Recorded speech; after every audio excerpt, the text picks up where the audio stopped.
ముందుగా ఈరోజు మేము చెప్తున్నటువంటి అంశాలు ఏవైతే ఉన్నాయో ఈ అంశాలన్నీ కూడా రాష్ట్ర ప్రభుత్వానికి సంబంధించినటువంటి మేము తయారు చేసిన లెక్కలు కాదు. ఇవన్నీ కూడా government of India publications, government of India release చేసిన డేటా ఆధారంగానే ఈ మొత్తం ఫిగర్స్ అన్ని కూడా మీ ముందు ఉంచడం జరుగుతూ ఉంది. అంటే you should note that these figures are not, these details are not prepared by the state government. All these published and released by Government of India. రెండవది, కొన్ని దేశాల మధ్య కూడా కొన్ని కంపారిజన్ ఇస్తున్నాం. ఇతర దేశాలతో భారతదేశంను పోల్చినటువంటి డేటా ఏదైతే ఉంటే అది వరల్డ్ బ్యాంక్ వాళ్ళు పబ్లిష్ చేసిన డేటా ఆధారంగా మేము దాన్ని ఈరోజు మీ ముందు ఉంచబోతా ఉన్నాం. అదేవిధంగా ఈ డేటా అంతా కూడా పబ్లిక్ డొమైన్లో పూర్తిగా అవైలబుల్ ఉన్నాయి. వేరియస్ గవర్నమెంట్ ఆఫ్ ఇండియా వెబ్సైట్స్లో కానీ, వరల్డ్ బ్యాంక్ వెబ్సైట్స్లో కానీ అంత డేటా అంతా కూడా మీ అందరికీ కూడా అన్ని పబ్లిక్ డొమైన్స్లో అందుబాటులో ఉన్నటువంటి డేటా ఆధారంగానే మేము మాట్లాడడం జరుగుతూ ఉంది. తర్వాత ఈరోజు పెట్టడానికి ముఖ్యంగా ఉద్దేశం ఏంటంటే, ఈ మధ్యకాలంలో కేంద్ర ప్రభుత్వం ఒక 10 రోజుల క్రితం వివిధ రాష్ట్రాలకు సంబంధించినటువంటి జిఎస్డిపిలు కానీ, పర్ క్యాపిటా ఇన్కమ్ కానీ వివిధ గణాంకాలను విడుదల చేయడం జరిగింది. MOSPI, ministry of statistics and programme implementation, MOSPI వారు ఈ మధ్యకాలంలో కేంద్ర ప్రభుత్వ మంత్రిత్వ శాఖ నుంచి ఈ డేటా అంతా కూడా ఒక వారం 10 రోజుల క్రితం పబ్లిక్ డొమైన్లో పెట్టడం జరిగింది. So we thought it is appropriate. And ఈ మధ్యకాలంలో మీరు చూస్తూ ఉంటే కేంద్ర మంత్రి గారు కిషన్ రెడ్డి గారు ఈ మధ్య ఆశీర్వాద యాత్రతో మన రాష్ట్రంలో పర్యటిస్తూ రాష్ట్రంలో అభివృద్ధి జరగడం లేదనో, రాష్ట్ర అభివృద్ధి కుంటుపడిపోయిందనో, రకరకాలుగా ఒక బాధ్యతాయుతమైనటువంటి కేంద్ర మంత్రి గారు రాష్ట్రంలో పర్యటించేటప్పుడు వారు మాట్లాడుతున్నటువంటి మాటలు కావచ్చు, రాష్ట్రంలో పిసిసి అధ్యక్షులు మాట్లాడుతున్నటువంటి మాటలు కానీ, అంటే మరి వారు మాట్లాడుతున్నటువంటి మాటలు ఏదైతే ఉందో అది అవగాహన రహిత్యంతోనైనా మాట్లాడాలి, లేదు ఉద్దేశపూర్వకంగా రాజకీయ లబ్ధి కోసం అవాస్తవాలను ప్రజలకు చెప్పేటువంటి ప్రయత్నమైనా అయి ఉండాలి. బట్ ఏది ఏమైనా మరి మేము రాష్ట్ర ప్రజల ముందు వాస్తవాలు పెట్టాల్సినటువంటి బాధ్యత మా మీద ఉంది.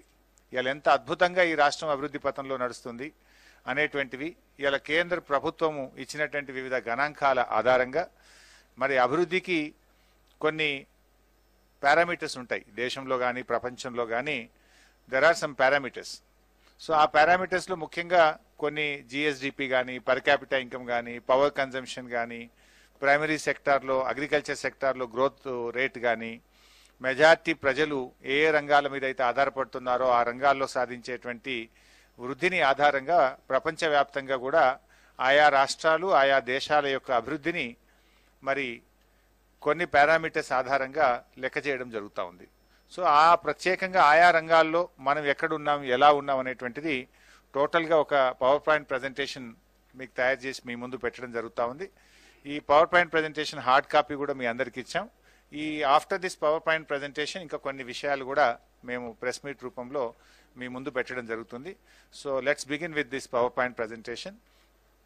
సో ఏమేం చెప్తున్నాం అనేటువంటి ఇక్కడ కొన్ని డీటెయిల్స్ మీకు ఇచ్చాము. సో ముందుగా gross state domestic product GSDP, రాష్ట్రం యొక్క వృద్ధి రేటును జిఎస్డిపితో మనం చూడడం జరుగుతుంది. ఈరోజు తెలంగాణ రాష్ట్రానికి ఒకసారి మీరు గమనించినట్టయితే మన రాష్ట్రం 2014-15లో రాష్ట్రం ఏర్పడ్డ నాడు 5,05,849 కోట్ల రూపాయలతో మన రాష్ట్ర జిఎస్డిపి ఉంటే ఈ 6 సంవత్సరాల కాలంలో మనం ఆల్మోస్ట్ డబుల్ 93.8% గ్రోత్ను నమోదు చేసుకొని 9,80,407 కోట్ల రూపాయల జిఎస్డిపిని తెలంగాణ రాష్ట్రం నమోదు చేసింది. సో ఆల్మోస్ట్ డబుల్ అయినాం. మీరు చూసినట్టయితే తెలంగాణ జిఎస్డిపి 93.8% పెరిగితే ఈరోజు భారతదేశం యొక్క జీడిపి కేవలం 58.4% మాత్రమే పెరిగింది. సో దేశం యొక్క గ్రోత్తో కంపేర్ చేసినప్పుడు మన రాష్ట్రం యొక్క growth almost it is double. In fact మన గ్రోత్ను మనం నమోదు చేయడమే కాకుండా దేశం యొక్క జీడిపి పెరగడంలో కూడా తెలంగాణ ఈరోజు దోహదపడతా ఉంది. We're contributing to the nation's growth. This point you should note. అదేవిధంగా ఈరోజు చూస్తే జిఎస్డిపి మిగతా రాష్ట్రాలతో ఇప్పటి వరకు దాదాపు 18 రాష్ట్రాల యొక్క డేటా కేంద్ర ప్రభుత్వం వెబ్సైట్లో అందుబాటులో పెట్టినారు. ఇప్పటి వరకు అందుబాటులో ఉన్నటువంటి డేటా ప్రకారంగా మనం చూసినట్టయితే we're the third highest percentage of increase in GSDP value in current prices. అంటే కేవలం ఒక 2 రాష్ట్రాలు మాత్రమే మనకంటే ముందున్నాయి. మనము third highest in the country and the first highest in the south India. దక్షిణ భారతదేశంలో మొదటి స్థానంలో ఉన్నాం. మొత్తం భారతదేశంలో చూస్తే 3వ స్థానంలో ఈరోజు జిఎస్డిపి గత 6 సంవత్సరాల యావరేజ్ గ్రోత్లో చూసినప్పుడు 3వ స్థానంలో ఉన్నాం. సో ఇది ఈరోజు కేంద్ర ప్రభుత్వం 58.4%తో ఉంటే మనం 93.8%తో ఉన్నాం. అంటే ఇది రాష్ట్ర ప్రభుత్వ పనితీరు ఇవాళ కేంద్ర ప్రభుత్వ పనితీరు కంటే మెరుగ్గా ఉందనడానికి ఇది మన ముందున్నటువంటి ఒక పారామీటర్. అదేవిధంగా మీరు చూస్తే constant growth year on year మీరు చూస్తూ వెళ్తే 2014-15లో రాష్ట్రం ఏర్పడ్డ నాడు దేశం యొక్క జీడిపిలో మన వాటా 4.6% ఉంటే 15-16కు 4.2గా, 16-17 4.28గా, 17-18లో 4.39గా, 18-19లో 4.55గా, 19-20లో 4.7, 20-21లో 4.97. అంటే it's a constant growth. If you see ఒక సంవత్సరం పెరిగింది, ఒక సంవత్సరం తగ్గింది అని కాకుండా 2014-15 నుంచి 20-21 వరకు దాదాపు 1% దేశం యొక్క జీడిపిలో మనం అదనంగా కాంట్రిబ్యూట్ చేయడం జరిగింది. అంటే ఇది చాలా రిమార్కబుల్ గ్రోత్. నార్మల్గా ఇంత గ్రోత్ ఏ రాష్ట్రం కూడా సాధించలేదు. కానీ వరుసగా గత 6 సంవత్సరాలుగా ఒక కాన్స్టెంట్ గ్రోత్ను తెలంగాణ రాష్ట్రం నమోదు చేయడం జరిగింది. అంటే మనము ఈరోజు మీరు గమనించినట్టయితే 1%, మనం ఆ రోజు రాష్ట్రం ఏర్పడ్డ నాడు భారతదేశం యొక్క జీడిపిలో మన వాటా 4% అయితే ఈరోజు 5%కి మనం పెరగడం జరిగింది. It's a considerable growth.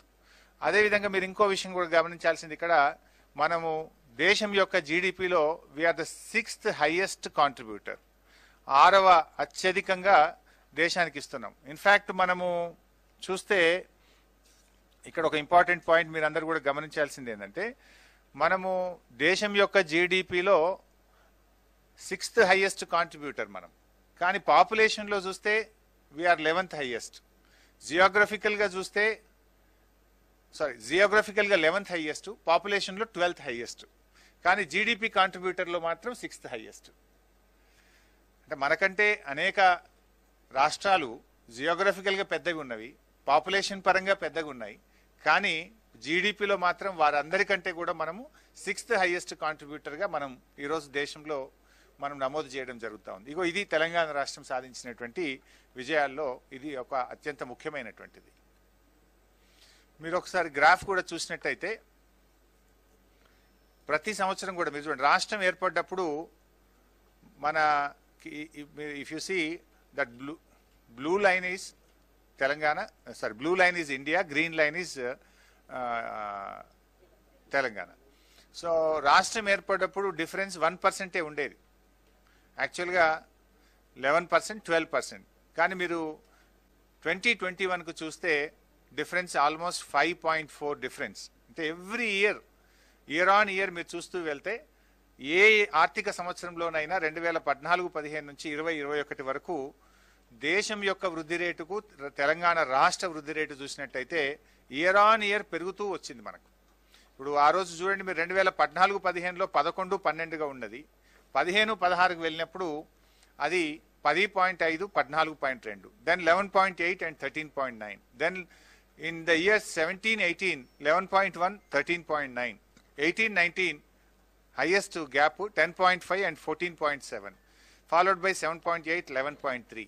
Even in the year of corona లాంటి క్లిష్టమైనటువంటి స్థితుల్లో కూడా తెలంగాణ రాష్ట్రం పాజిటివ్ గ్రోత్ను నమోదు చేసింది, +2.4. వేరాస్ గవర్నమెంట్ ఆఫ్ ఇండియా మీరు చూస్తే అవర్ జీడిపి వాజ్ -3. అంటే క్లిష్ట సమయంలో కూడా మనం ఒక పాజిటివ్ వృద్ధి రేటును సాధించినటువంటి రాష్ట్రం ఇవాళ తెలంగాణ రాష్ట్రం. సో అట్లా మీరు చూసినట్టయితే మొత్తంగా తెలంగాణ రాష్ట్రం గత 6 సంవత్సరాల్లో చూస్తే 11.7 యావరేజ్ యాన్యువల్ గ్రోత్ రేట్ను జిఎస్డిపిలో మనం సాధించాం. గత 6 సంవత్సరాల్లో వరుసగా చూస్తే 11.7 వృద్ధి రేట్ను మనం సాధించాం. వేరాజ్ కంట్రీది చూసినప్పుడు అది 8.1 వృద్ధి రేటు ఉంది. సో దీన్ని బట్టి మనం కంపేర్ చేస్తే గత 6 సంవత్సరాల్లో 3.7% అదనపు వృద్ధి రేటును ఇవాళ జిఎస్డిపి జీడిపిలో మన రాష్ట్రం సాధించింది అనేటువంటిది ఇవాళ గర్వంగా మనందరం చెప్పుకోవాల్సినటువంటి అంశం. అంటే ఇది గౌరవ ముఖ్యమంత్రి గారు ఒక ప్రణాళికాబద్ధంగా ఇవాళ వారు అవలంబించేటువంటి విధానాల వల్ల ఇవాళ ఇంత అద్భుతమైనటువంటి వృద్ధి రేటును ఇవాళ తెలంగాణ రాష్ట్రం సాధించింది. అంటే ఇది ఇవాళ ఈ ప్రభుత్వం యొక్క పనితీరుకు, గౌరవ ముఖ్యమంత్రి గారి పనితీరుకు ఇవాళ దేశం మొత్తం కూడా గమనిస్తూ ఉంది. ఇవాళ మొత్తం ఈ డేటా అంతా కూడా అవైలబుల్ ఉంది. అంటే ఈ ప్రభుత్వ విధానాలు కరెక్ట్గా ఉన్నాయి కనుకనే ఇవాళ తెలంగాణ ఇంత మంచి వృద్ధి రేటును సాధించగలుగుతా ఉంది. మీరు చూడండి, ఇది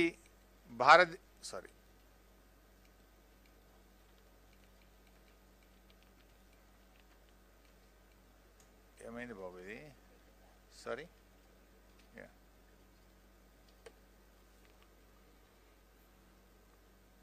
రైట్. ఈరోజు బంగ్లాదేశ్తో కంపేర్ చేస్తే భారతదేశం యొక్క ఆర్థిక పరిస్థితి బంగ్లాదేశ్ కంటే కూడా తక్కువగా ఉంది. మీరు ఒకసారి గమనించండి, బ్లూ లైన్ ఇండియా 2014-15 నుంచి భారతదేశం యొక్క ఆర్థిక పరిస్థితి తగ్గుతూ వచ్చింది, బంగ్లాదేశ్ యొక్క ఆర్థిక పరిస్థితి పెరుగుతూ పోయింది. అంటే ఇలా కిషన్ రెడ్డి గారు, ఇవాళ కేంద్ర ప్రభుత్వానికి చెందిన పెద్దలు చాలా మంది మాట్లాడుతున్నారు, మేము ఇంత వృద్ధిని సాధించినాము, అంత అభివృద్ధిని సాధించినాం. అయ్యా, మీరు సాధించింది ఏంటంటే భారతదేశం యొక్క ఆర్థిక పరిస్థితి బంగ్లాదేశ్ కంటే కూడా పడిపోయింది, బంగ్లాదేశ్ కంటే కూడా తగ్గిపోయింది. ఇగో ఇది మీరు సాధించినటువంటి పరిస్థితి. మీరు ఒకసారి దాన్ని కంపేర్ చేసి చూస్తే బంగ్లాదేశ్కి సంబంధించి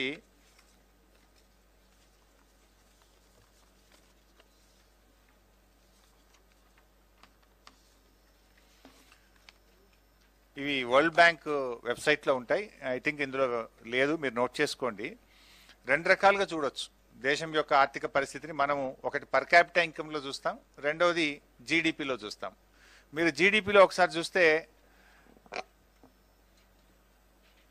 ఇది యుఎస్ డాలర్స్లో బంగ్లాదేశ్ యొక్క పర్ క్యాపిటల్ ఇన్కమ్ $1887.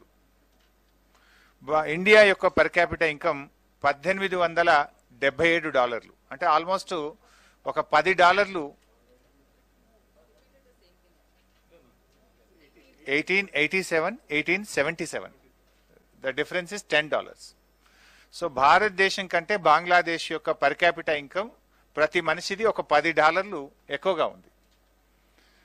అదేవిధంగా గ్రోత్ రేట్ కూడా చూస్తే 1920ది మనకు వరల్డ్ బ్యాంక్ డేటా వెబ్సైట్లో అవైలబుల్ ఉంది ఫర్ ద ఇయర్ 1920.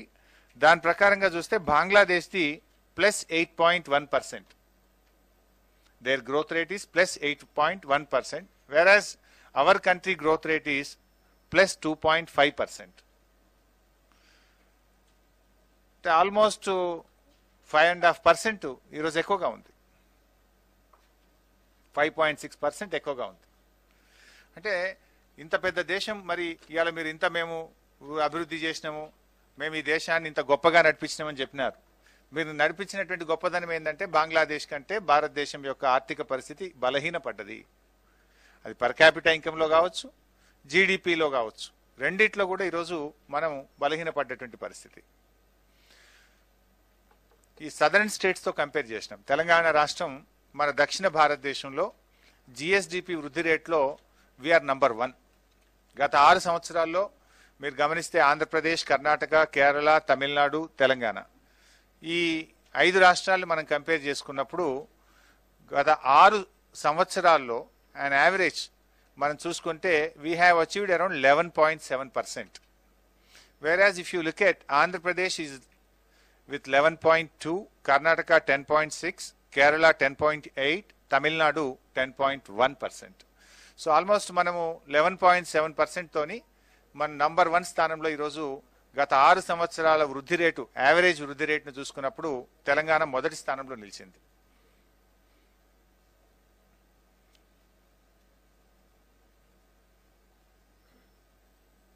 ఇందాక మనం చెప్పినట్టుగా మనము ఈవెన్ కరోనాలో కూడా మనము 2% వృద్ధి రేటును మనం సాధించడం జరిగింది.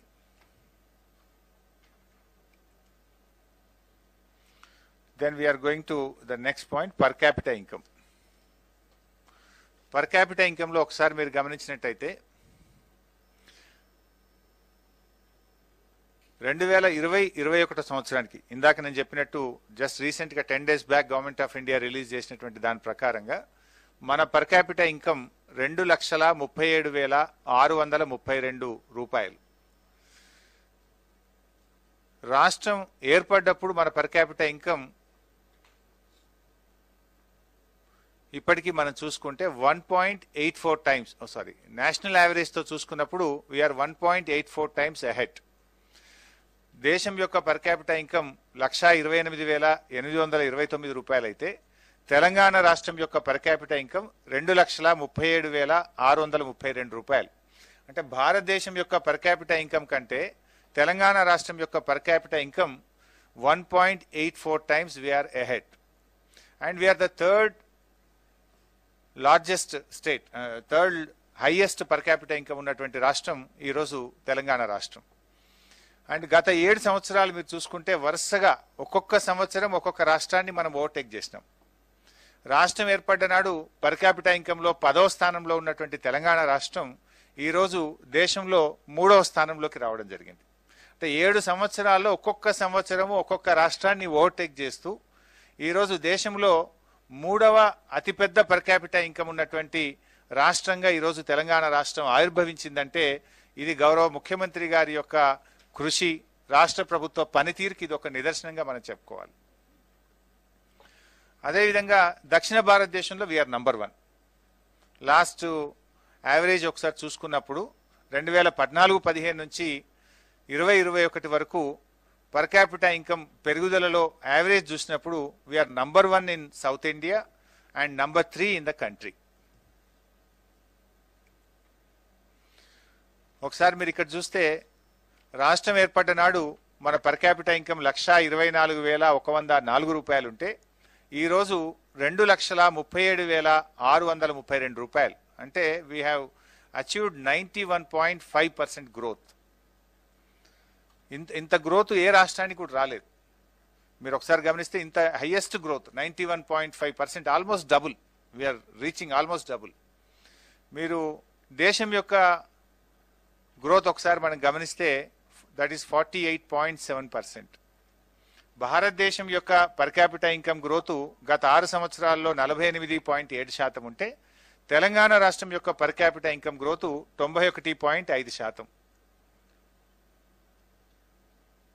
మీరు దేశం మొత్తంలో కరెంట్ ప్రైసెస్లో చూసినప్పుడు మనం second highest per capita income గ్రోత్లో వీఆర్ ద సెకండ్ హైయెస్ట్.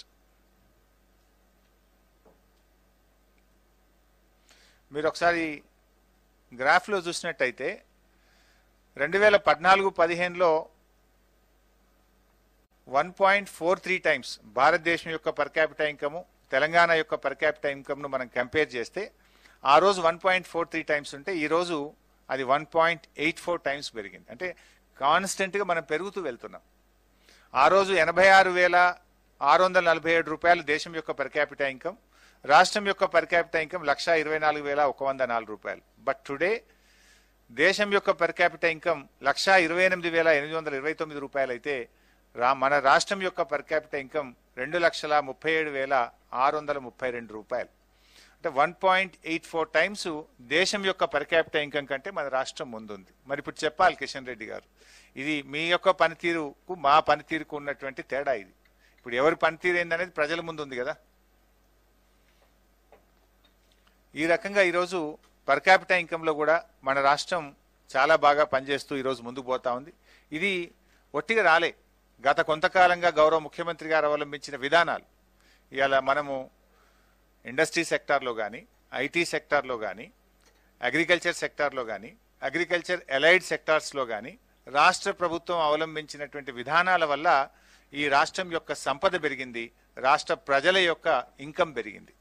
ఈ రెండు కూడా పెరిగినాయి. రాష్ట్ర సంపద, ప్రజల యొక్క ఇన్కమ్, ఈ రెండు పెరగడానికి ప్రభుత్వం అవలంబించినటువంటి విధానాల వల్ల ఇంత మంచి ఇలా గణనీయమైనటువంటి పురోగతిని మన రాష్ట్రం సాధిస్తూ ఉంది. మీరు ఒకసారి గమనిస్తే per capital income 2021 at current prices Telangana versus other states. మన ఎల్లో లైన్లో ఉన్నటువంటిది, మిడిల్లో ఉన్నటువంటిది కంట్రీ యొక్క పర్ క్యాపిటల్ ఇన్కమ్ 1,28,829. వేరాజ్ మీరు తెలంగాణ చూస్తే గ్రీన్ లైన్లో ఉంది, మనము థర్డ్ హైయెస్ట్ 2,37,632 రూపాయలతో ఉన్నాం. మన పైన రెండే రాష్ట్రాలు ఉన్నాయి, ఒకటి హర్యానా, రెండవది Sikkim.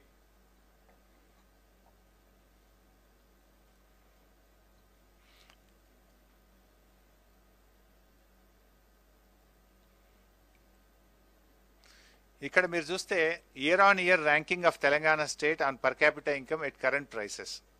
2014-15లో we're at 10th place. Then 15-16కి వెళ్ళేసరికి 9వ స్థానంలోకి వెళ్ళాం. 16-17లో 8వ స్థానానికి వెళ్ళాం.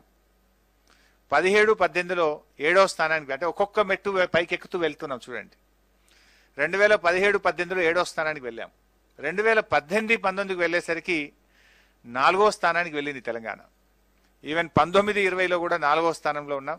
20-21లో 3వ స్థానానికి వెళ్ళాం. అంటే కాన్స్టెంట్ గ్రోత్. మీరు జిఎస్డిపిలో చూసినా, పర్ క్యాపిటల్ ఇన్కమ్లో చూసినా, it's we're registering a constant growth. అంటే ప్రభుత్వం యొక్క ఒక నిబద్ధతతో, రాష్ట్ర భవిష్యత్తును దృష్టిలో పెట్టుకొని ఒక క్రమ పద్ధతిలో ప్రభుత్వం పనిచేస్తుంది అనడానికి ఇంతకంటే ఇంకేం ఉదాహరణ కావాలి? ఇవాళ ఎవరు ఇక్కడ మీరు చూసినట్టయితే ఏ ఇయర్లో ఏ స్టేట్ను బైపాస్ చేసినా కూడా చూడొచ్చు. మీరు అక్కడ చూస్తే 15-16లో ప్రధానమంత్రి గారి సొంత రాష్ట్రం గుజరాత్ను బైపాస్ చేసినాం. దెన్ 16-17లో తమిళనాడు, 17-18లో మహారాష్ట్ర, దెన్ 18-19లో కర్ణాటక, కేరళ, ఉత్తరాఖండ్. ఇవన్నీ కూడా అనేక రాష్ట్రాలు బీజేపీ మరియు కాంగ్రెస్ పాలిత రాష్ట్రాలు. ఆ రాష్ట్రాలను మనం బైపాస్ చేస్తున్నాం year on year. And recently Goa 2021.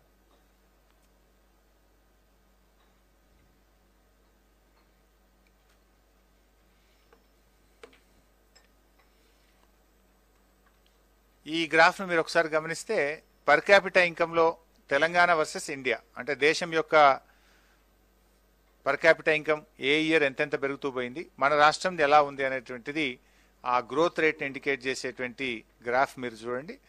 మరి మొట్టమొదటి సంవత్సరం రాష్ట్రం ఏర్పడ్డప్పుడు 1.1% డిఫరెన్స్ ఉండేది పర్ క్యాపిటల్ ఇన్కంలో, 9.5 and 10.6. But if you see today almost 5.8 difference ఉంది. 5.8 డిఫరెన్స్ అంటే మనం కన్సిడరబుల్గా రాష్ట్రం మరి ఈరోజు ముందుకు పోతా ఉంది అనడానికి ఇది ఒక మంచి ఉదాహరణ. మనం మొత్తంగా గత 6 సంవత్సరాల్లో చూస్తే పర్ క్యాపిటల్ ఇన్కంలో మనము 11.5% యావరేజ్ యాన్యువల్ గ్రోత్ రేట్ను మనం నమోదు చేసుకున్నాం. భారతదేశం యొక్క యావరేజ్ యాన్యువల్ గ్రోత్ రేట్ చూస్తే 4%. సో దీన్ని బట్టి మీరు 7% is the country AAGR, whereas Telangana it is 11.5%. So మొత్తంగా మీరు చూసినట్టయితే ఈరోజు మనము మన పర్ క్యాపిటల్ ఇన్కంలో almost 4.6% we're more than the country's growth rate. అదేవిధంగా దేశం మొత్తంలో కూడా చూస్తే ఈ యావరేజ్ యాన్యువల్ గ్రోత్ రేట్లో వీఆర్ స్టాండింగ్ ఎట్ నంబర్ 2.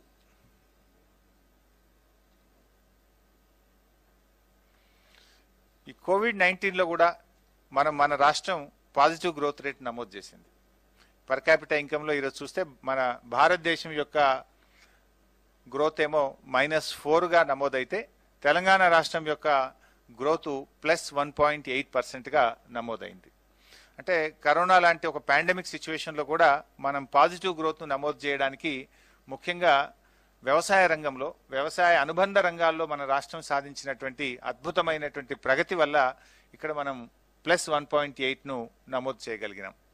ముఖ్యంగా గౌరవ ముఖ్యమంత్రి గారు చేపట్టిన అనేక కార్యక్రమాలు లైక్ మిషన్ కాకతీయ కానీ, కాళేశ్వరం ప్రాజెక్ట్ కానీ, రైతులకు 24 గంటల ఉచిత కరెంటు వల్ల కానీ, అదేవిధంగా రైతు బంధు, రైతు బీమా పథకం వల్ల కానీ, గొర్రెల పంపిణీ కార్యక్రమం కానీ, డైరీ సెక్టార్లో ప్రభుత్వం చూపెట్టినటువంటి ప్రత్యేకమైన శ్రద్ధ వల్ల మనము ఒక పాండమిక్ సిచ్యువేషన్లో కూడా పాజిటివ్ గ్రోత్ను తెలంగాణ రాష్ట్రం నమోదు చేయగలిగింది. దేశంలో అనేక రాష్ట్రాలు మైనస్లో ఉన్నాయి. ఓవరాల్గా కంట్రీది కూడా చూసినప్పుడు -4గా ఉంది, వేరేస్ తెలంగాణ ఇస్ +1.4. ఇది 1920 and 2021 per capital income the country wise మొత్తం ఇన్ఫర్మేషన్ కూడా ఈ ఇండియా మ్యాప్లో కూడా ఒకసారి పొందుపరచడం జరిగింది. మీరు దీంట్లో కూడా ఒకసారి గమనించవచ్చు. మనము తెలంగాణ లాస్ట్ ఇయర్కు ఈ ఇయర్కు ఎలా పెరిగింది, 2.33 నుంచి 2.38 మనం పెరిగాం. ఇది ఓవరాల్గా మొత్తం దేశం యొక్క అందుబాటులో ఉన్నటువంటి పర్ క్యాపిటల్ ఇన్కమ్ రాష్ట్రాల యొక్క డీటెయిల్స్. ఇక్కడ కూడా చూస్తే దక్షిణ భారతదేశంలో అగైన్ మనము వీఆర్ నంబర్ 1. ఇందాక మీరు చూసినప్పుడు జిఎస్డిపిలో దక్షిణ భారతదేశం యొక్క యావరేజ్లో మనం నంబర్ 1లో ఉన్నాం. ఇప్పుడు పర్ క్యాపిటల్ ఇన్కంలో కూడా మీరు చూసినట్టయితే రాష్ట్రం ఏర్పడినప్పటి నుంచి ఇప్పటి వరకు 11.5% యావరేజ్ గ్రోత్తో దక్షిణ భారతదేశంలో తెలంగాణ మొదటి స్థానంలో ఉంది. అంటే మీరు గమనించాల్సింది ఏంటంటే జిఎస్డిపి గ్రోత్ రేట్లో దేశంలో దక్షిణ భారతదేశంలో we're number 1. Per capital income యొక్క యావరేజ్లో కూడా తెలంగాణ రాష్ట్రం నంబర్ 1 స్థానంలో ఉంది. Last 6 years average of GSDP and per capita income, Telangana stood number 1 in South India.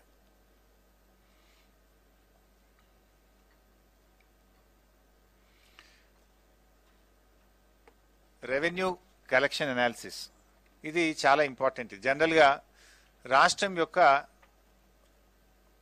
Own revenue, మన రాష్ట్రం యొక్క SOTR state own tax revenue, general ప్రధానమంత్రి గారు కూడా అనేక దాంట్లో చెప్తా ఉంటారు. రాష్ట్రాలు స్వయం సమృద్ధిని సాధించాలి, రాష్ట్రాలు తమ ఆర్థిక వనరుల మీద దృష్టి పెట్టాలి, రాష్ట్రాలు ఆర్థికంగా బలోపేతం కావాలి అని ప్రధానమంత్రి గారు అనేక మీటింగ్లలో, జనరల్గా నీతి ఆయోగ్ మీటింగ్స్లో కూడా వారు గట్టిగా ప్రస్తావిస్తూ ఉంటారు. మీరు ఒకసారి చూస్తే ఇక్కడ we're number 1 in the country.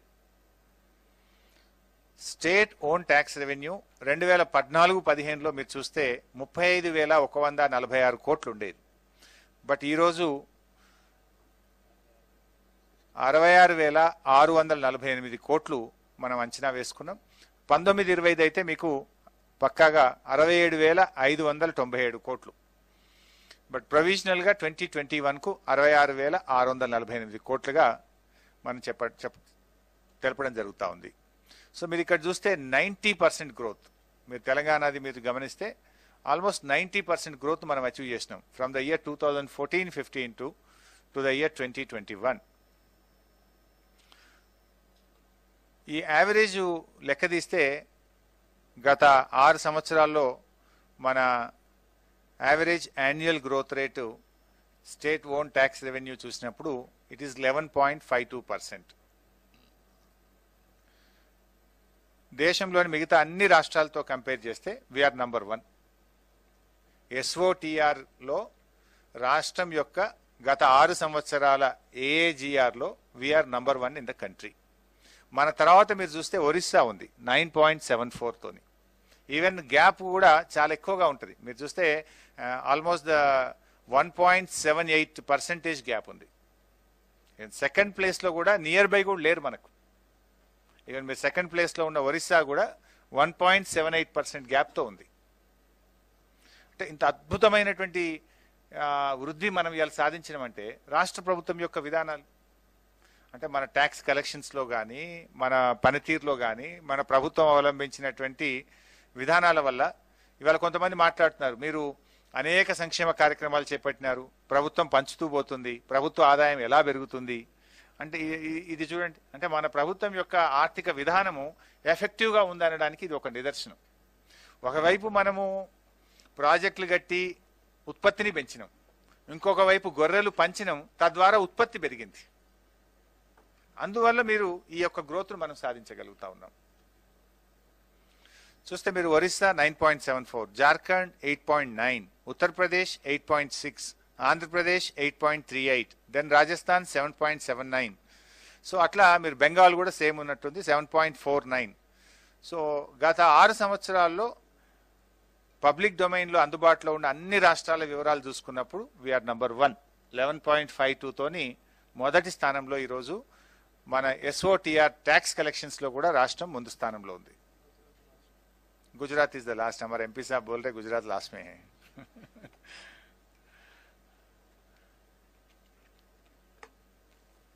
So ఈ జిఎస్డిపికి 3 రకాలుగా మనం చూస్తాం.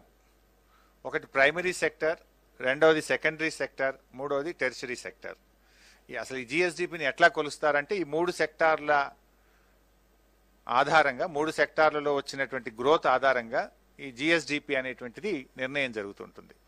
సో ఇందులో ముఖ్యంగా ప్రైమరీ సెక్టార్లో మీరు ఒకసారి గమనిస్తే ఇందులో మనం జనరల్గా చూసేది agriculture and allied activity like live stock, fishing, ఒక మైనింగ్ కూడా దీంట్లో వస్తుంది. మెయిన్గా అగ్రికల్చర్ అండ్ అలైడ్ యాక్టివిటీ. మీరు ఇందులో చూస్తే remarkable progress in the year 2014-15 మన జిఎస్డిపిలో ప్రైమరీ సెక్టార్ యొక్క కాంట్రిబ్యూషన్ 19.5% ఉంటే టుడే ఇట్ ఈస్ 24.1%. అంటే మన గ్రోత్ రేటు చాలా అద్భుతమైనటువంటి గ్రోత్ రేటు ప్రైమరీ సెక్టార్లో. అగ్రికల్చర్ అండ్ అలైడ్ సెక్టార్లో కూడా మీరు చూస్తే మనము 14.3% ఈరోజు మన గ్రోత్ రేట్ ఉంది. దేశం యొక్క growth rate agriculture and allied యాక్టివిటీలో భారతదేశం యొక్క వృద్ధి రేటు 3.6% అయితే అగ్రికల్చర్ అండ్ అలైడ్ సెక్టార్స్లో తెలంగాణ రాష్ట్రం యొక్క వృద్ధి రేటు 14.3%. సో ఎన్ని రేట్లు ఎక్కువగా ఉన్నామో చూడండి. ఆల్మోస్ట్ 4.5 టైమ్స్ దేశం యొక్క అగ్రికల్చర్ వృద్ధి రేటు కంటే తెలంగాణ యొక్క అగ్రికల్చర్ వృద్ధి రేటు 4.5 రెట్లు అధికంగా ఉంది. అంటే వ్యవసాయ రంగం మీద ప్రభుత్వం పెట్టిన పెట్టుబడులు, వ్యవసాయ రంగం మీద గౌరవ ముఖ్యమంత్రి గారు అవలంబించినటువంటి విధానము అద్భుతమైనటువంటి ఫలితాలను ఇచ్చింది అనడానికి ఈ యొక్క వృద్ధి రేటు ఒక ఉదాహరణ. అదేవిధంగా సెకండరీ సెక్టార్లో కూడా మీరు చూస్తే ముఖ్యంగా manufacturing, construction, electricity, gas, water supply and other utility services దీంట్లో ఉంటాయి. దీంట్లో ఒకసారి మీరు గమనిస్తే ఇక్కడ కూడా మనం 18% వృద్ధి రేటును మనం ఇక్కడ నమోదు చేయడం జరిగింది. 14-15 నుంచి 2021 వరకు మనము ఈ దాదాపు ఈ మ్యానుఫ్యాక్చరింగ్ సెక్టార్లో, సబ్ సెక్టార్లో చూస్తే 72% వృద్ధి రేటును మనం ఇక్కడ నమోదు చేయడం జరిగింది. అదేవిధంగా టెరిషరీ సెక్టార్లో కూడా మరి రాష్ట్రం మంచి వృద్ధి రేటును మనం సాధించుకున్నాం. ఇక్కడ కూడా యాక్చువల్గా దీంట్లోనే చాలా ఎక్కువ జిఎస్డిపి కాంట్రిబ్యూషన్ అనేది ఈ సెక్టార్ నుంచే చాలా ఎక్కువగా వస్తుంది. మనకు దాదాపు 59.5% ఈ సెక్టార్ నుంచి మనం కాంట్రిబ్యూట్ చేయడం జరుగుతూ ఉంది. ఇక్కడ కూడా మంచి వృద్ధి రేటును ఆల్మోస్ట్ మనం ఇక్కడ చూస్తే 1.5 to 2 టైమ్స్ మనం 2014-15 నుంచి 2021 మధ్య నమోదు చేయడం జరిగింది. ఐటీ సెక్టార్లో కూడా 120% ఇంక్రీజ్ మనం నమోదు చేసినాం. 14-15తో చూసినప్పుడు 120% ఐటీ సెక్టార్లో కూడా మన వృద్ధి రేటును నమోదు చేయడం జరిగింది. ఈ సెక్టరల్ కాంట్రిబ్యూషన్ ఒక్కసారి మీరు గమనిస్తే అన్ని ఒక్కొక్క సెక్టర్ వైజ్ మనం చూస్తే ప్రైమరీ సెక్టర్ 19.5 నుంచి 24.1%కు మనం పెరగడం జరిగింది. ఇదే యాక్చువల్గా మీరు ఇది చాలా ఇంపార్టెంట్ సెక్టర్. నేను నెక్స్ట్ స్లైడ్లో మళ్ళీ మీకు ఎక్స్ప్లెయిన్ చేస్తాను ప్రైమరీ సెక్టర్ గురించి. అదేవిధంగా మనకు సెకండరీ సెక్టార్ కరోనా వల్ల మనం కొంత ఎఫెక్ట్ అయినాం. బిఫోర్ కరోనా బాగా పెరిగినాం. 19.2 నుంచి 16.5%.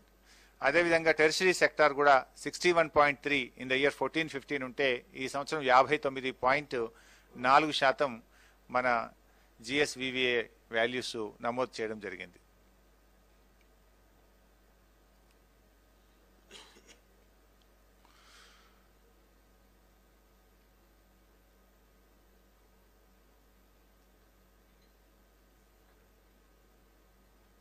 మీరు ఇక్కడ గమనించినట్టయితే ప్రైమరీ అండ్ టెరిషరీ సెక్టర్స్లో మరి మనం చాలా బాగా దేశంతో కంపేర్ చేసుకున్నప్పుడు రెండిట్లో కూడా మనం మెరుగ్గా ఉన్నాం. భారతదేశం 21.8% ఉంటే 24.1 ప్రైమరీ సెక్టార్లో, టెరిషరీ సెక్టర్లో కూడా 53.9% ఉంటే 59.4% అధికంగా మనం నమోదు చేయడం జరిగింది. ముఖ్యంగా ప్రైమరీ సెక్టర్ అనేది మన రాష్ట్రంలో దాదాపు 55% జనాభా ప్రైమరీ సెక్టర్ మీదనే ఆధారపడుతుంది. 55% of our population depends on primary sector. అక్కడ మేజర్గా మనం మంచి గ్రోత్ రేట్ను మనం నమోదు చేయడం జరిగినాం. అంటే ఇది రాష్ట్రంలోని ప్రజల జీవన విధానంలో చాలా మార్పు తెచ్చింది. వాళ్ళ ఆర్థిక పరిస్థితుల్లో, స్థితిగతుల్లో చాలా మార్పును మనం సాధించగలిగినాం. ఈ ప్రైమరీ సెక్టర్లో ఇందాక నేను చెప్పినట్టుగా ఇంత మంచి గ్రోత్ రావడానికి కారణం మనము మిషన్ కాకతీయ కానీ, కాళేశ్వరం కానీ, పెండింగ్ ప్రాజెక్టులు పూర్తి చేయడం కానీ, రైతు బంధు, రైతు బీమా, గొర్రెల పంపిణీ కార్యక్రమం, ఇట్లా అనేక కార్యక్రమాలు ఏదైతే రైతులకు 24 గంటల నాణ్యమైన ఉచిత విద్యుత్ సరఫరా, ఇలాంటి ప్రభుత్వం యొక్క చర్యల వల్ల ఇంత అద్భుతమైనటువంటి గ్రోత్ను మనం వ్యవసాయ అనుబంధ రంగాలు ఈ ప్రైమరీ సెక్టార్లో నమోదు చేసుకోవడం జరిగింది. మీరు గ్రాఫ్లో కూడా చూస్తే అగ్రికల్చర్ సెక్టార్ చూస్తే మీరు బాగా ప్రైమరీ సెక్టార్ కంటిన్యూస్గా మనము 16.5% తోని చాలా ముందుకు వెళ్ళడం జరిగింది. మిగతా రెండు సెక్టార్లు కోవిడ్ వల్ల కొంత తగ్గిన, అగ్రికల్చర్ సెక్టార్ మాత్రం ముఖ్యంగా primary sector and agriculture and allied sector మాత్రం కంటిన్యూస్గా ఇంత కోవిడ్ లాంటి సిచ్యువేషన్లో కూడా 16.5% గ్రోత్ మనం నమోదు చేసుకోవడం జరిగింది. అంటే మీరు కంపేర్ చేస్తే అగ్రికల్చర్ సెక్టార్ను ప్రైమరీ సెక్టార్లో 14-15లో 2% గ్రోత్తో ఉండే, టుడే ఇట్ ఈస్ 16.5%. అంటే almost we have achieved 14.5% growth గత 6 సంవత్సరాల్లో సాధించాం ప్రైమరీ సెక్టార్లో. ఇది ఒక రిమార్కబుల్ గ్రోత్ వ్యవసాయ అనుబంధ రంగాల్లో మనం రాష్ట్రం సాధించినటువంటి గ్రోత్.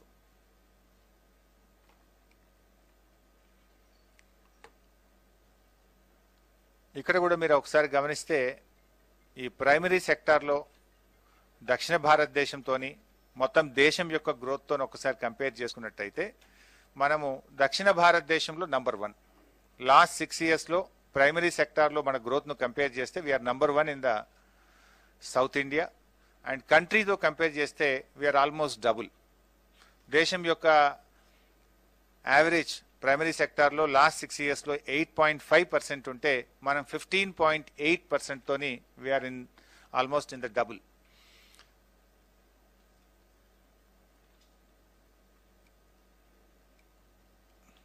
ఇది అగైన్ అగ్రికల్చర్ అండ్ అలైడ్ సెక్టార్లో మళ్ళీ sub sector of primary sector. మీరు ఇక్కడ కూడా మీరు గమనిస్తే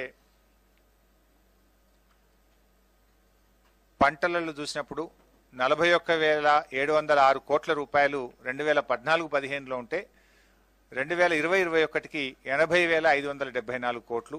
లైవ్ స్టాక్లో చూస్తే 29,282 కోట్ల నుంచి 94,211 కోట్లకు మనం లైవ్ స్టాక్లో పెరిగినాం. అగ్రికల్చర్ సెక్టార్లో 95% పెరిగినాము. లైవ్ స్టాక్లో అయితే ఆల్మోస్ట్ 3 టైమ్స్ గ్రోత్ ఉంది. ఇది కేవలం రాష్ట్ర ప్రభుత్వం యొక్క గొర్రెల పంపిణీ కార్యక్రమము, డైరీ రంగాన్ని పెద్ద ఎత్తున రాష్ట్ర ప్రభుత్వం రైతులకు 4 రూపాయలు 1 లీటర్కు పాలకు ఇన్సెంటివ్ ఇవ్వడం కానీ, కొత్తగా పాడి పశువులు అందించడం వల్ల మీరు చూస్తే లైవ్ స్టాక్లో ప్రభుత్వం యొక్క పనితీరు వల్ల ఆల్మోస్ట్ 3 టైమ్స్ 29,282 కోట్ల నుంచి 94,211 కోట్లకు పెరిగినాం. కొంతమంది మాట్లాడినారు రాజకీయంగా, గొర్రెలు పంచుతున్నారు ఏమొస్తుంది, లేదా బర్రెలు పంచుతున్నారు ఏమొస్తుంది, పాడి రైతులకు ఇన్సెంటివ్ ఇస్తున్నారు ఏమొస్తుంది అంటే మీరు ఒక్కసారి గమనిస్తే ఎంత అద్భుతంగా ఈరోజు రాష్ట్ర జిఎస్డిపిని పెరగడంలో, ప్రజల ఆదాయాల్ని పెంచడంలో మన ప్రభుత్వము మన ముఖ్యమంత్రి గారు తీసుకున్న నిర్ణయంలో ఎంత అద్భుతమైనటువంటి ప్రగతిని మనం సాధించామనడానికి ఈ కేంద్ర ప్రభుత్వం ఇచ్చినటువంటి లెక్కలే ఇలా ఆధారం. ఫిషింగ్ ఆక్వాలో కూడా మనం చూసినట్టయితే దాంట్లో కూడా 2,670 కోట్ల నుంచి మనం 5,254 కోట్లు, ఆల్మోస్ట్ డబుల్ ఫిషింగ్ సెక్టార్లో కూడా పెరగడం జరిగింది. మన ప్రభుత్వం కట్టినటువంటి కొత్త రిజర్వాయర్లు కానీ, మిషన్ కాకతీయలో చెరువుల పునరుద్ధరణ వల్ల కానీ, ప్రభుత్వం మత్స్యకారులకు ఉచితంగా చేప పిల్లలు ఇవ్వడం వల్ల కానీ ఇక్కడ కూడా ఆల్మోస్ట్ 7 సంవత్సరాల్లోనే రెట్టింపు ఫలితాలను రాష్ట్ర ప్రభుత్వం సాధించింది. ఇది మరొక అద్భుతమైనటువంటి ప్రగతి.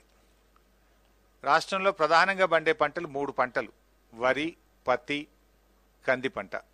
ఈ 3 పంటలు మీరు చూసినట్టయితే మీరు 2014-15 రాష్ట్రం ఏర్పడ్డ నాడు రాష్ట్రంలో పండినటువంటి వరి ధాన్యం యొక్క విలువ 9,528 కోట్లు. వేరాజ్ లాస్ట్ ఇయర్ 47,440 కోట్ల రూపాయల వరి ధాన్యం పండింది. Almost 5 times the value, 500 times. అదేవిధంగా కాటన్ కూడా మీరు చూస్తే 530 కోట్ల రూపాయల నుంచి మరి 7,549 కోట్ల రూపాయల నుంచి 19,025 కోట్ల రూపాయలకు మరి కాటన్ ఉత్పత్తిలో మన రాష్ట్రం పెరగడం జరిగింది. రెడ్ గ్రామ్లో 530 కోట్ల నుంచి 3,808 కోట్ల రూపాయలకు పెరగడం జరిగింది.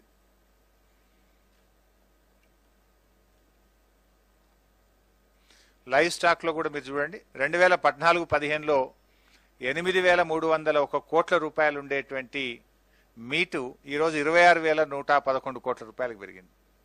అదేవిధంగా పౌల్ట్రీలో కూడా 5,274 కోట్ల రూపాయల నుంచి 12,916 కోట్ల రూపాయలకు, ఫిషరీస్ రంగంలో మీరు గమనిస్తే 2,964 కోట్ల రూపాయల నుంచి 5,831 కోట్ల రూపాయలకు ఫిషరీస్ సెక్టార్లో కూడా మన రాష్ట్రం వృద్ధిని నమోదు చేయడం జరిగింది. ఇండస్ట్రీలో కూడా మన రాష్ట్రం యొక్క కాంట్రిబ్యూషన్ మీరు చూస్తే అన్ని సెక్టార్లు కలిపి మ్యానుఫ్యాక్చరింగ్ కానీ, ఎలక్ట్రికల్ కానీ, కన్స్ట్రక్షన్, మైనింగ్ అన్ని కలిపినప్పుడు 1,04,365 కోట్ల నుంచి 1,79,885 కోట్లకు ఈరోజు పెరిగి, అంటే 72% గ్రోత్ రేట్ను నమోదు చేసినాం. ఇండస్ట్రీలో కూడా almost 72% is our growth rate. Construction sector దాదాపు 37,000 కోట్ల రూపాయలు మరి మన జిఎస్డిపిలో కాంట్రిబ్యూట్ చేయడం జరుగుతూ ఉంది. One of the another important factor అంటే ప్రపంచవ్యాప్తంగా కూడా ఆ రాష్ట్రం కానీ ఆ దేశం అభివృద్ధిలో ఉంది అని చెప్పడానికి ఆ రాష్ట్రంలో ఉండేటువంటి ప్రజలు వాడుతున్న విద్యుత్ వినియోగాన్ని కూడా ఒక పారామీటర్గా గుర్తించడం జరుగుతుంది. అంటే ఆ రాష్ట్ర ప్రజలు ఎంత విద్యుత్ వాడుతున్నారు, దాని యావరేజ్ను ఆ రాష్ట్రం ఆ దేశం యొక్క అభివృద్ధికి ఒక గీటురాయిగా కూడా దాన్ని పరిగణిస్తుంటారు. మీరు చూసినట్టయితే ఈరోజు దేశం మొత్తంలో పర్ క్యాపిటా పవర్ కన్జంప్షన్లో మనం 5వ స్థానంలో ఉన్నాం. గ్రోత్లో చూస్తే 2018-19, 2019-20 మధ్య పర్ క్యాపిటా పవర్ కన్జంప్షన్ యొక్క గ్రోత్ చూసినప్పుడు మనము నంబర్ 1 స్థానంలో ఉన్నాం భారతదేశంలో. 18-19 నుంచి 19-20కి per capita power consumption growth రేట్లో we're number 1 in the country. ఈరోజు కూడా మీరు చూస్తే తెలంగాణ 1,896 యూనిట్ల పర్ క్యాపిటా పవర్ కన్జంప్షన్స్తో ఇవాళ దేశంలో 5వ స్థానంలో ఉన్నాం మనం. ఇక్కడ కూడా మనం అద్భుతమైనటువంటి అభివృద్ధిని మనం సాధించాం. ఇన్ఫ్యాక్ట్ భారతదేశంలో రైతాంగానికి 24 గంటల ఉచిత కరెంట్ ఏదైనా ఒక రాష్ట్రం ఇస్తుందంటే అది కేవలం తెలంగాణ రాష్ట్రం మాత్రమే ఇస్తుంది. No other state in the country is giving 24/7 free quality power. యాక్చువల్గా 25 లక్షల కనెక్షన్లు అధికారికంగా ఉన్నాయి, కానీ అధికారులు చెప్తున్న దాన్ని బట్టి ఆల్మోస్ట్ 30 లక్షల వ్యవసాయ విద్యుత్ కనెక్షన్లు ఉన్నాయి ఈ రాష్ట్రంలో. 30 లక్షల వ్యవసాయ విద్యుత్ కనెక్షన్లకు ఈరోజు రాష్ట్ర ప్రభుత్వం 24 గంటల ఉచిత కరెంట్ ఇస్తుంది, క్వాలిటీ పవర్ ఇస్తుంది. అనేక రాష్ట్రాలు రైతుల దగ్గర డబ్బులు వసూలు చేస్తున్నారు. కొన్ని రాష్ట్రాలు ఉచిత పవర్ విద్యుత్ ఇచ్చినా కేవలం 7 గంటలు 9 గంటలు మాత్రమే ఇస్తారు. కానీ గౌరవ ముఖ్యమంత్రి గారు రాష్ట్రం వచ్చిన 9వ నెల నుంచే, రాష్ట్రం ఏర్పడిన 9వ నెల నుంచే రాష్ట్రం విద్యుత్ రంగంలో సెల్ఫ్ సస్టైన్ అయింది. అంటే పవర్ కట్స్ లేని రాష్ట్రంగా, అందరికీ నాణ్యమైన 24 గంటల కరెంటు ఇవ్వగలిగే రాష్ట్రంగా 9వ నెల నుంచే రాష్ట్రం మరి అద్భుతమైనటువంటి ప్రగతిని విద్యుత్ రంగంలో సాధించడం జరిగింది. సర్వీస్ సెక్టార్లో కూడా మీరు గమనించినట్టయితే ఇది ముఖ్యంగా రియల్ ఎస్టేటు, ఈ ఇండ్ల నిర్మాణానికి సంబంధించినటువంటిది. ఇక్కడ కూడా మంచి వృద్ధిని 2014-15 నుంచి 2021 మధ్య మీరు గమనిస్తే 2,86,11 కోట్ల రూపాయల నుంచి 5,33,230 కోట్లకు మరి almost double 1.5 to 2 times service సెక్టార్లో కూడా మన వృద్ధి రేటును నమోదు చేయడం జరిగింది. ఐటీలో మీరు గమనిస్తే మన రాష్ట్రం నుంచి ఐటీ ఉత్పత్తుల విలువ 2014-15లో 66,276 కోట్లుంటే ఈ సంవత్సరం 1,45,522 కోట్ల రూపాయలకు మరి ఐటీ సెక్టార్లో మనం పెరగడం జరిగింది. ఆల్మోస్ట్ 120% ఇంక్రీజ్ మనం గమనించవచ్చు. ఇక్కడ యాన్యువల్ యావరేజ్ గ్రోత్ కూడా 14% మనం నమోదు చేయడం జరిగింది.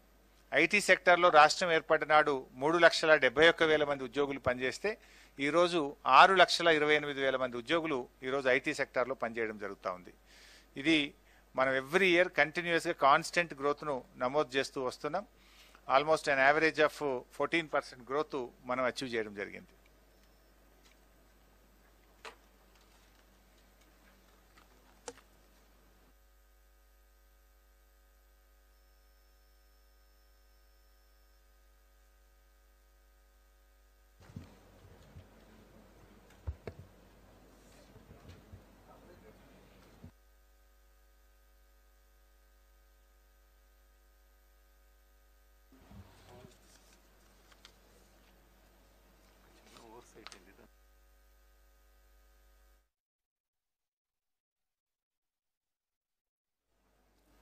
పర్ క్యాపిటల్ ఇన్కమ్ లో ఇందాక ఒక చిన్నది మా ప్రెజెంటేషన్ లో ఒక చిన్న మిస్టేక్ మా ఫైనాన్స్ సెక్రటరీ గారు గమనించారు. మా టైపోగ్రాఫికల్ ఎర్రర్ అయినట్టుంది. మనము ఒక్కొక్క సంవత్సరం ఒక్కొక్క రాష్ట్రాన్ని బైపాస్ చేసిన మన దగ్గర గోవా వచ్చింది. Instead of Goa it is Himachal Pradesh. అదొకటి kindly note it. Instead of Goa kindly note it as Himachal Pradesh. ఇంకొక 2-3 రంగాల మీద మీ దృష్టికి తేవాల్సినటువంటి అవసరం ఉంది.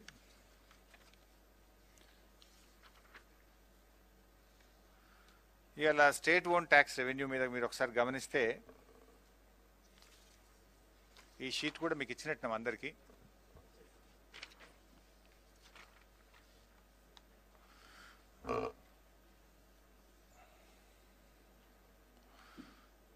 ఎస్ఓటిఆర్ వృద్ధి రేటు మీరు గమనిస్తే, ఇందాక నేను ప్రజెంటేషన్లో కూడా ఇచ్చాను, ఇది చాలా ఇంపార్టెంట్. ఏ రాష్ట్రమైనా ఆర్థిక పరిపుష్టి కలిగినటువంటి రాష్ట్రము అనేది ఆ రాష్ట్రం యొక్క ఎస్ఓటిఆర్ మీద ఆధారపడుతుంది. ఇవాళ మన దేశంలో చాలా రాష్ట్రాలు కేంద్ర ప్రభుత్వం నుంచి వచ్చేటువంటి సపోర్ట్ ద్వారా నడిచే రాష్ట్రాలు ఎక్కువ ఉంటాయి. కేంద్రం నుంచి వచ్చేది ఎక్కువ, రాష్ట్రం యొక్క ఆదాయం తక్కువగా ఉంటుంది.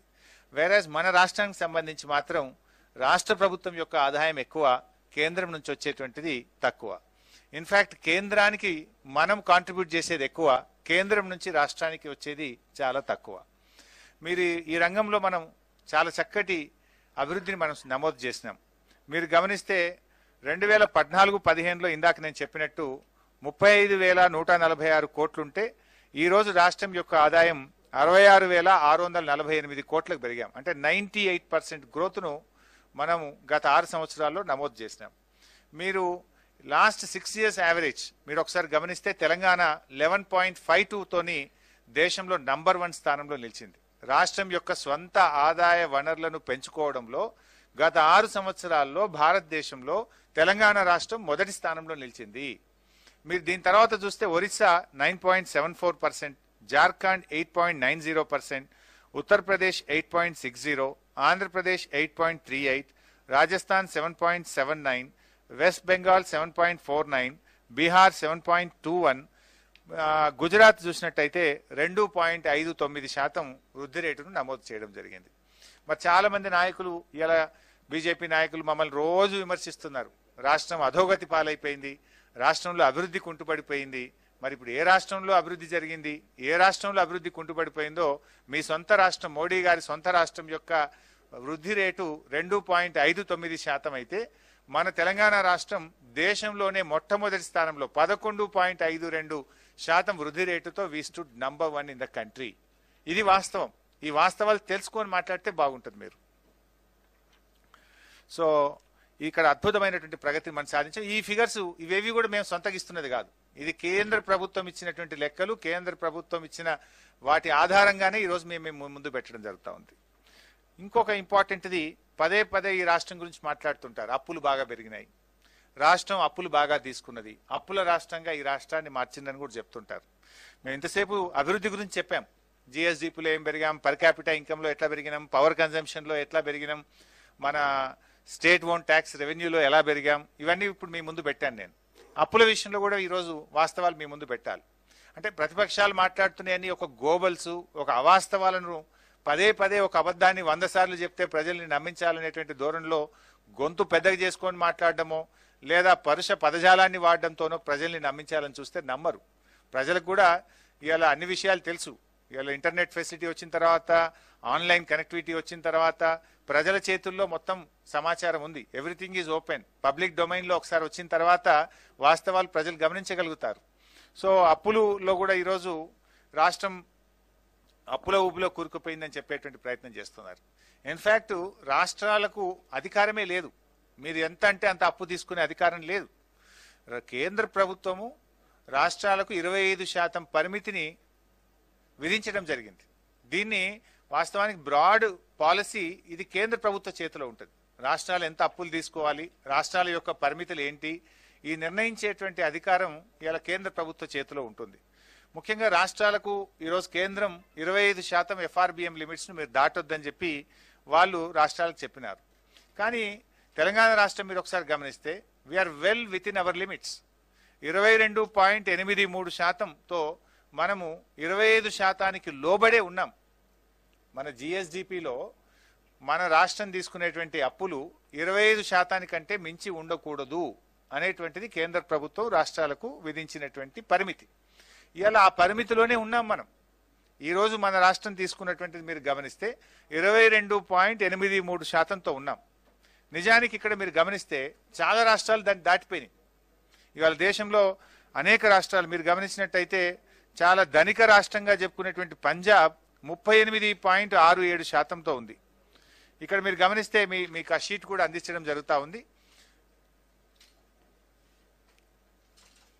పంజాబ్ 38.67, వెస్ట్ బెంగాల్ 34.67, రాజస్థాన్ 34.54, ఉత్తరప్రదేశ్ 33.8, ఆంధ్రప్రదేశ్ 32.67, బీహార్ 30.79, కేరళ 30.30, మధ్యప్రదేశ్ బీజేపీ పాలిత రాష్ట్రం 29.35, గోవా ఇది మరో బీజేపీ పాలిత రాష్ట్రం 28.07, జార్ఖండ్ 27.93, ఛత్తీస్గఢ్ 27.06, ఇలా వెళ్తే తెలంగాణ 22.83%తో ఈరోజు మనం పరిమితులకు లోబడి మాత్రమే ఉంది.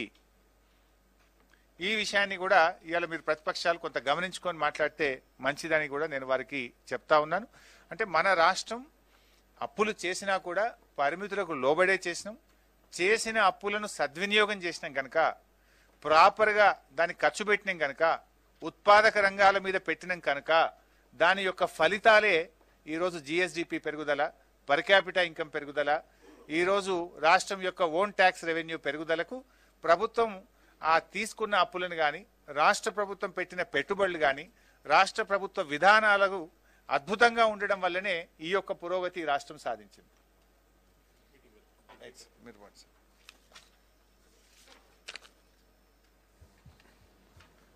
పొలిటికల్ పంచ్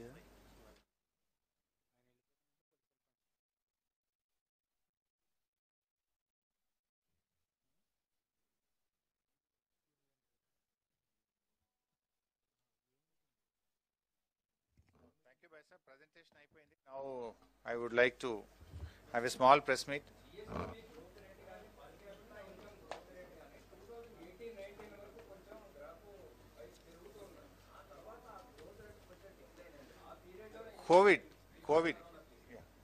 కోవిడ్ వల్ల కొంత తగ్గింది.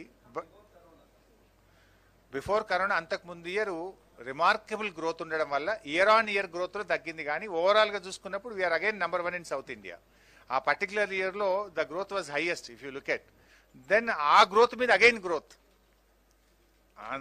రిమార్కబుల్ గ్రోత్ మీద అగైన్ గ్రోత్ అన్నప్పుడు డెఫినెట్ గా కొంత ఆ తేడా అంతకు మించి.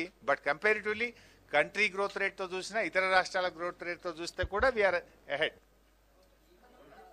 Let me complete my press meet, then I can ఏమంటారు you want to you can ask.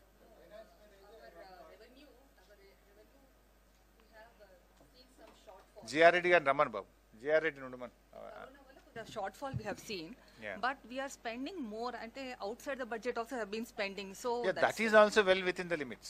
That is also well within the limits. కాదు సార్, ఇక్కడ నెక్స్ట్ ఇయర్ నుంచి మనం దళిత బంధుకి 20,000 crore 30,000 crore బడ్జెట్ లో పెడితే మన రెవెన్యూ ఎక్స్పెండిచర్ లో 70-80% అంటే ఇంట్రెస్ట్లు కానీ, సబ్సిడీస్ కానీ, శాలరీస్ కానీ 70-80% పోతాయి. ఖర్చు పెడతానికి ఏం మిగులుతుంది మనకి అనేది పాయింట్. దానికి కూడా ప్రభుత్వం ప్రత్యామ్నాయ విధానాలు ముఖ్యమంత్రి గారు ఆలోచిస్తున్నారు కదా. మనకు ఎన్నో అసెట్స్ ఉన్నాయి, కొన్ని పనికిరానటువంటి అసెట్స్ ఉంటాయి. దానికి కూడా ప్రభుత్వానికి ఒక విధానం ఉంటుంది. ఇక్కడ మీరు ఒకటి గమనించాలి, దళిత బంధు అనేటువంటి దాన్ని ఇదేదో ప్రజలకు ఇస్తున్నారు అని మీరు చూస్తున్నారు. మేము అట్లా చూడలేదు. రాష్ట్ర ప్రభుత్వం ఏమనుకుంటుందంటే, ఆ కుటుంబాలు దళిత బంధు ద్వారా వాళ్ళు చేసేటువంటి ఉత్పత్తులు ఏవైతే ఉంటాయో, వాళ్ళు ఏ రంగం అయితే ఎంచుకొని, అది పారిశ్రామిక రంగం కావచ్చు, ట్రాన్స్పోర్ట్ రంగం కావచ్చు, డైరీ కావచ్చు, వాట్ ఎవర్ ఇట్ ఈస్, అది కూడా రాష్ట్ర సంపదలో భాగం అవుతుంది కదా. Again they will be contributing to the state జిఎస్డిపినో. మేము ఇస్తున్నటువంటిది వాళ్ళు ఏదో ఒక రంగం మీద పెట్టుబడి పెడతారు, వాళ్ళు సెల్ఫ్ ఎంప్లాయ్మెంట్ జరుగుతుంది, అక్కడ వారికి ఉపాధి దొరుకుతుంది. ఇప్పుడు వాళ్ళు ఒక డైరీ తీసుకున్నారనుకోండి, పాలు పోస్తారు, పాలు పోయడం ద్వారా ఏమవుతుంది, రాష్ట్రం యొక్క ఉత్పత్తి పెరుగుతుంది కదా, మన యొక్క జిఎస్డిపి పెరుగుతుంది, వాళ్ళ పర్ క్యాపిటల్ ఇన్కమ్ పెరుగుతుంది, వాళ్ళ ఆదాయం పెరుగుతుంది. మనము దళిత బంధు అనేటువంటిది ఆ కుటుంబాలకు చేసే సహాయంగా కాదు మనం చూడాల్సింది, అది చూడాల్సింది రాష్ట్ర అభివృద్ధిలో వాళ్ళు కూడా భాగం అవుతుంటారు. మన జిఎస్డిపి పెరుగుదలలో ఆ ఉత్పత్తులు కూడా భాగంగానే మనం చూడాల్సి ఉంటుంది. కరెక్టే, బట్ ఎట్లా ఇస్తారనేది మీరు చూడండి. ఇలాంటి క్వశ్చన్సే ఇలాంటి ఇలాంటి ఇలాంటి క్వశ్చన్స్ మేము కాళేశ్వరం ప్రాజెక్టు మల్లన్న సాగర్ స్టార్ట్ చేసినప్పుడు కూడా నేను ఐ వాజ్ ఇరిగేషన్ మినిస్టర్. అందరూ అనేవాళ్ళు అసలు ఇది మేము బతుకుండంగా ఈ మల్లన్న సాగర్ను చూస్తామా, మేము ఇదంతా రియల్ ఎస్టేట్ వ్యాపారం చేయడానికి ప్రభుత్వం భూములు తీసుకుంటా ఉంది, ఇంకా కొంతమంది అయితే అసలు ఇదంతా కూడా వృధా కాంట్రాక్టులను బతికించడానికి చేస్తున్నారు. ఇలాంటి మాటలే ఇవే ప్రతిపక్షాలు మాట్లాడినాయి. బట్ ఆ మాటలన్నిటికీ సమాధానం నిన్నటి ఫలితం మీరు చూశారు కదా, నీళ్లు పోస్తా ఉంది కదా. సో ఇట్లాంటి విషయాలు ఎప్పుడు కూడా ప్రభుత్వానికి చిత్తశుద్ధి ఉంటే, ప్రభుత్వానికి నిజాయితీ ఉంటే ఎన్నో మార్గాలు ఉంటాయి, ఎన్నో అవకాశాలు ఉంటాయి. డెఫినెట్గా గౌరవ ముఖ్యమంత్రి గారికి ఒక ఆలోచన ఉంది, దాన్ని చేయాలనేటువంటి కృతనిశ్చయంతో వారు ఉన్నారు, పట్టుదలతో వారు ఉన్నారు. డెఫినెట్గా రాబోయే రోజుల్లో రాష్ట్రంలోని అన్ని కుటుంబాలకు కూడా, దళిత కుటుంబాలకు ప్రభుత్వం అందించి తీరుతుంది. హైదరాబాద్ లో వరదలు వచ్చినప్పుడు 10,000 ఒక కుటుంబానికి 10,000 ఇవ్వాలని ప్రభుత్వం. బైసాబ్, నేను ప్రెస్ మీట్ కంప్లీట్ చేసిన తర్వాత ఇంకేమైనా ఉంటే మీరు అడగండి. ఒకటి రెండో రిక్వెస్ట్ కూడా ఏంటంటే, మేము చాలా ఫ్యాక్ట్స్ అండ్ ఫిగర్స్ పెట్టినాం. జనరల్గా ఏమవుతుందంటే, మీరు కూడా చాలా అనుభవజ్ఞులే వచ్చినారు, సీనియర్స్ వచ్చినారు, థ్యాంక్ యూ వెరీ మచ్. నార్మల్గా ఏమైందంటే ఒక సెన్సేషనల్ కామెంట్ ఏదైనా చేస్తే ఈ ఫ్యాక్ట్స్ అండ్ ఫిగర్స్ అన్ని కూడా సైడ్ లైన్ అయిపోతాయి, అసలు విషయం పోయి కొసరు విషయం ముందుకు వస్తుంది. So I kindly request, please present all these facts and figures. రేపు ప్రజల ముందు పెట్టండి, ప్రజలకు కూడా తెలవాల్సిన అవసరం ఉంది. ఎందుకంటే నేను చెప్పినటువంటివి రాష్ట్ర ప్రభుత్వ లెక్కలు కాదు, కేంద్ర ప్రభుత్వ లెక్కలే చెప్పినాం, కేంద్రం డిక్లేర్ చేసిన లెక్కలే చెప్పినాం. దేశం కంటే మన రాష్ట్రం ఎంత అభివృద్ధిలో ముందుకుంది అనేటువంటి విషయాలు చెప్పాం. ఇవాళ ఎంతసేపు బీజేపీ నాయకులు జబ్బలు జరుచుకుంటున్నారు, మేము ఇట్లా చేసినామంటే అట్లా చేసినాం. ఏం చేసినారా అంటే, భారతదేశం యొక్క ఆర్థిక వ్యవస్థ బంగ్లాదేశ్ కంటే పతనా స్థితిలో ఉంది. ఇగో ఇది మీరు చేసిండ్రు, ఇదే కదా మీరు చేసింది. సో మిత్రులారా, నేను ఒక్కసారి let me complete my press meet, then I can answer your questions. But నా రిక్వెస్ట్ ఏంటంటే, వీలైనంత వరకు మనం let's confine to this subject.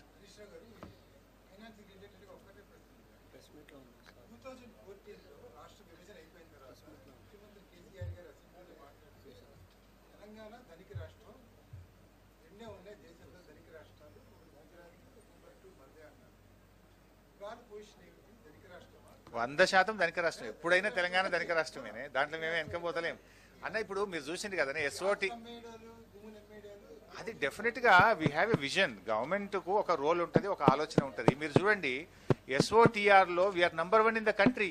State own tax రెవెన్యూలో లాస్ట్ 6 yearsలో we have achieved remarkable growth. ఇందాక నేను చెప్పిన 11.52% తోని స్టేట్ ఓన్ ట్యాక్స్ రెవెన్యూలో we stood number 1, whereas Gujarat is the 18th place with 2.59%. So ఎట్లా కాదంటని చెప్పండి, ఇది ఈ ఫిగర్స్ నేను చెప్పింది కాదు కదా.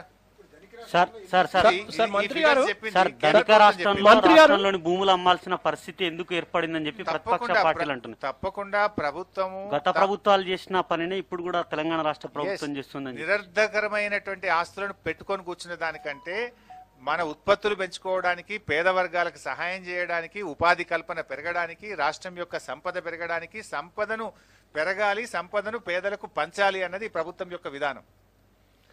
సార్ మిత్రులారా, సార్ ఈ టాక్సెస్ షేరింగ్ లో సౌత్ స్టేట్స్ కి అన్యాయం జరుగుతుంది అనేది ఒక వాదన ఉంది కదా సార్. మిత్రులారా, ఇందాకనే నీకు ఐ టోల్డ్ యూ, అప్పుల్లో మన రాష్ట్రం we're well within the limits అని మీకు ఇందాక చెప్తూ, మనకంటే ఎక్కువ ఉన్న రాష్ట్రాల పేర్లు కూడా నీకు అన్ని లెక్కలు చెప్పిన నేను. వీఆర్ వెల్ విత్ ఇన్ 25%, 22% చేంజ్తో ఉన్నాం మనం. ఇప్పుడు కిషన్ రెడ్డి, కేంద్ర మంత్రి కిషన్ రెడ్డి తెలంగాణ ప్రభుత్వం మీద ఒక సీరియస్ ఎలిగేషన్ చేస్తున్నారు. రాష్ట్రంలో ఉద్యోగులకు టైంకు జీతాలు ఇవ్వలేనటువంటి ప్రభుత్వం ఎలా దళిత బంధు కానీ ఇట్లాంటి వెల్ఫేర్ స్కీమ్స్ ఇస్తుంది, జనాలు ఆలోచించుకోవాలంటున్నారు. ఏం చెప్తారు? నవీన్ గారు, కిషన్ రెడ్డి గారు ఆశీర్వాద యాత్ర పెట్టుకొని వచ్చినారు, సంతోషం. వారు కేంద్ర మంత్రి అయినరు, మన రాష్ట్రం నుంచి చాలా సంతోషం, వారికి అభినందనలు. కానీ రాష్ట్రానికి రావాల్సినవి వారు తీసుకొచ్చి మాట్లాడితే బాగుంటుంది. రాష్ట్ర విభజన చట్టంలో మనకు ట్రైబల్ యూనివర్సిటీ ఇస్తామన్నారు, దాని గురించి మాట్లాడమనండి. బయ్యారం ఉక్కు ఫ్యాక్టరీ గురించి మాట్లాడమనండి. ఐటీఐఆర్ని ఎందుకు రద్దు చేసినారో దాన్ని పునరుద్ధరించే దాని మీద మాట్లాడమని చెప్పండి. అయ్యా కిషన్ రెడ్డి గారు, మేము వృద్ధి చేసినాం అంటున్నారు. ఏ రంగంలో వృద్ధి చేసినారు? మీరు పలానా రంగంలో వృద్ధి చేసినామని చెప్తే మేము సంతోషపడతాం. వృద్ధి చేసిండ్రు, బీజేపీ ప్రభుత్వం వృద్ధి చేయలేదని అనను, కానీ వారు పెట్రోల్ ధరలను పెంచడంలో మాత్రం గణనీయమైనటువంటి వృద్ధిని సాధించారు. రాష్ట్రం ఏర్పడ్డ నాడు 72 రూపాయలు ఉన్నటువంటి పెట్రోల్ ధర ఈరోజు 105 రూపాయలకు 46% ధరల పెరుగుదలలో వృద్ధి సాధించారు. డీజిల్ ధరల్లో కూడా మీరు గమనిస్తే రాష్ట్రం 2014-15 కేంద్రంలో బీజేపీ ప్రభుత్వం వచ్చినాడు 57 రూపాయలున్న డీజిల్ ధర ఈరోజు 97 రూపాయలకు పెంచడంలో మాత్రం వృద్ధిని సాధించారు బీజేపీ ప్రభుత్వం. ఇవాళ పెట్రోల్ ధరల పెంపుదలలో బీజేపీ 7 ఏళ్ల పరిపాలనలో వృద్ధి 46%, డీజిల్ ధరల పెంపుదలలో వృద్ధి 70%. అదేవిధంగా గ్యాస్ సిలిండర్ల పేద ప్రజల నడ్డీ విరిచేటువంటి పనిలో గ్యాస్ సిలిండర్ ధరలో కూడా బ్రహ్మాండమైన వృద్ధి, రెట్టింపు వృద్ధి సాధించారు. సబ్జెక్టు కరెక్షన్ కానీ నాకున్న సమాచారం మేరకు ఆ రోజు 450 రూపాయలు ఉన్నటువంటి గ్యాస్ సిలిండర్ ధర ఇవాళ 950 రూపాయలు అయింది. ఆల్మోస్ట్ డబుల్ చేసినారు. అంటే మీరు ఆ రోజు ఏం చెప్పింది ఇదే బీజేపీ ప్రభుత్వం, 2014-15లో గ్యాస్ సిలిండర్కు దండం పెట్టు, ఓటేసేటప్పుడు దండం పెట్టిపోయి ఓటేయమని చెప్పింది. ఇప్పుడు ఏం చెప్పాలి? 450 రూపాయలు ఉన్న గ్యాస్ సిలిండర్ ధర ఇలా 950 రూపాయలకు పెంచింది. ఇక్కడ మాత్రం వృద్ధి సాధించింది కదా కిషన్ రెడ్డి గారు. ఇది ఎందుకు చెప్తలేరు మీ ఆశీర్వాద యాత్రలో? మేము పెట్రోల్ ధరల పెంపుదలలో వృద్ధి, డీజిల్ ధరల పెంపుదలలో వృద్ధి, గ్యాస్ ధరల పెంపుదలలో వృద్ధి, ఇక్కడ ఇంకొక వృద్ధి కూడా సాధించారండి. ఇంకొక వృద్ధి ఏంటంటే మైనస్ వృద్ధి. అది ఇంతకుముందు గ్యాస్ సిలిండర్లు పేదవాళ్ళకి ఇచ్చినప్పుడు ప్రభుత్వం ఏం చెప్పిందంటే మేము క్యాష్ ట్రాన్స్ఫర్ చేస్తాము, 250 రూపాయలు ఒక సిలిండర్ మీద ప్రతి కుటుంబానికి 12 సిలిండర్లకు 250 రూపాయలు క్యాష్ ట్రాన్స్ఫర్ చేస్తామని చెప్పారు. అక్కడ కూడా వృద్ధి సాధించారు. ఏంటంటే నెగటివ్ వృద్ధి ఏంటంటే 250 రూపాయల నుంచి 40 రూపాయలకు తగ్గించారు. సిలిండర్ ధర పెరిగింది, సబ్సిడీ తగ్గింది. ఇగో ఇక్కడ మాత్రం వృద్ధి సాధించారండి. దీని మీద ఎందుకు మాట్లాడరండి? 450 రూపాయలు ఉన్న సిలిండర్ ధరను 950 రూపాయలు చేస్తుంది, 250 రూపాయలు ఉన్న సబ్సిడీని మాత్రం 40 రూపాయలకు తగ్గిస్తుంది. దీని గురించి ఎందుకు మాట్లాడరు? ఒకవైపు సబ్సిడీ తగ్గింది, మరొక వైపు గ్యాస్ యొక్క cost state is also benefiting kada because of this increase in petrol and diesel prices. But మీరు ఒక్కసారి గమనిస్తే subject to correction exact number నాకు తెలియదు కానీ తెలంగాణ రాష్ట్రం పెంచింది ఒక్కసారి, కేంద్ర ప్రభుత్వం డీజిల్ పెట్రోల్ ధరలు పెంచింది ఐ థింక్ 26 టైమ్స్ ఉంది. అది 26 టైమ్స్ పెంచినారు. 26 టైమ్స్ పెంచారు. మేము మాత్రం ఒక్కసారే పెంచినాం. 26 సార్లు పెంచిన ఘనత కేంద్ర ప్రభుత్వం. But you haven't reduced VAT. ఒక్కసారే పెంచినాం మేము. కానీ కేంద్రం 26 సార్లు పెంచింది. కేంద్రం ఎంత పెంచింది అనేది కూడా చెప్పిన కదా, 72 రూపాయల నుంచి మీరు 105 రూపాయలకు పెంచినారు కదా. మరి అది ఎంత పర్సెంటేజ్ పెరిగింది? 46% పెరిగింది. దాని మీద ఎందుకు మాట్లాడారు? డీజిల్ 70% పెరిగింది. దాని ఇంపాక్ట్ ఎంత ఉంది? అన్ని రంగాల మీద, నిత్యావసర వస్తువుల మీద ఉంది, పేద ప్రజల మీద ఉంది, ఇవాళ అన్నిట్లలో పెరిగింది. ఇవాళ కిషన్ రెడ్డి గారు మీరు అన్నట్టు వృద్ధి సాధించింది. దేంట్లో వృద్ధి సాధించింది? ఏం సాధించింది? కరెక్ట్గా ఒకటి గట్టిగా చెప్తాం మనం. ఏ రంగంలో సాధించింది బైసాబ్? ఇవాళ ఆస్తులు అమ్మడంలో మాత్రం వృద్ధి సాధించింది. బీజేపీ ప్రభుత్వం ఏది అమ్మలేదు ఈరోజు? మీరు అమ్మ చెప్పండి. రోడ్లు అమ్మినరు, విమానాశ్రయాలు అమ్ముతున్నారు, రైల్వే స్టేషన్లను అమ్ముతున్నారు, నవరత్నాలను అమ్ముతున్నారు, ఎల్ఐసిని అమ్ముతున్నారు, బిఎస్ఎన్ఎల్ని అమ్ముతున్నారు. మీరు అన్ని అమ్మకానికి పెట్టింది కదా. ఇవాళ ఏం సాధించిండ్రు? ఇప్పుడు ఇందాక మీరు చూసిండ్రు, జిఎస్డిపిలో మైనస్, ప్రైమరీ సెక్టార్లో మైనస్, పర్ క్యాపిటా ఇన్కంలో తగ్గుదల, ఈరోజు అన్ని రంగాల్లోనేమో తగ్గుదల, ధరలు మాత్రం పెరుగుదల. భారతదేశం కంటే బంగ్లాదేశ్ యొక్క ఆర్థిక పరిస్థితి బలహీనపడము ఈ రాష్ట్రం, ఈ దేశం ముందుకు పోయినట్ట, ఈ దేశం వెనక్కు పోయినట్ట? దీనికి సమాధానం చెప్పాలి కదా. ఇలా ఏ రంగంలో వచ్చినారు మీరు? ధరలేమో డీజిల్, పెట్రోలు, గ్యాసుల ధరలేమో పెరుగుతున్నాయి, దేశం యొక్క జీడిపి తగ్గుతుంది, దేశం యొక్క పర్ క్యాపిటా ఇన్కమ్ తగ్గుతుంది, దేశం యొక్క ప్రైమరీ సెక్టార్లో గ్రోత్ తగ్గుతుంది. ఇలా రాష్ట్రంతో కంపేర్ చేస్తే, తెలంగాణ రాష్ట్రంతో చూస్తే అన్ని రంగాల్లో తక్కువనే ఉంది కదా. మీరు అట్లనే అదేవిధంగా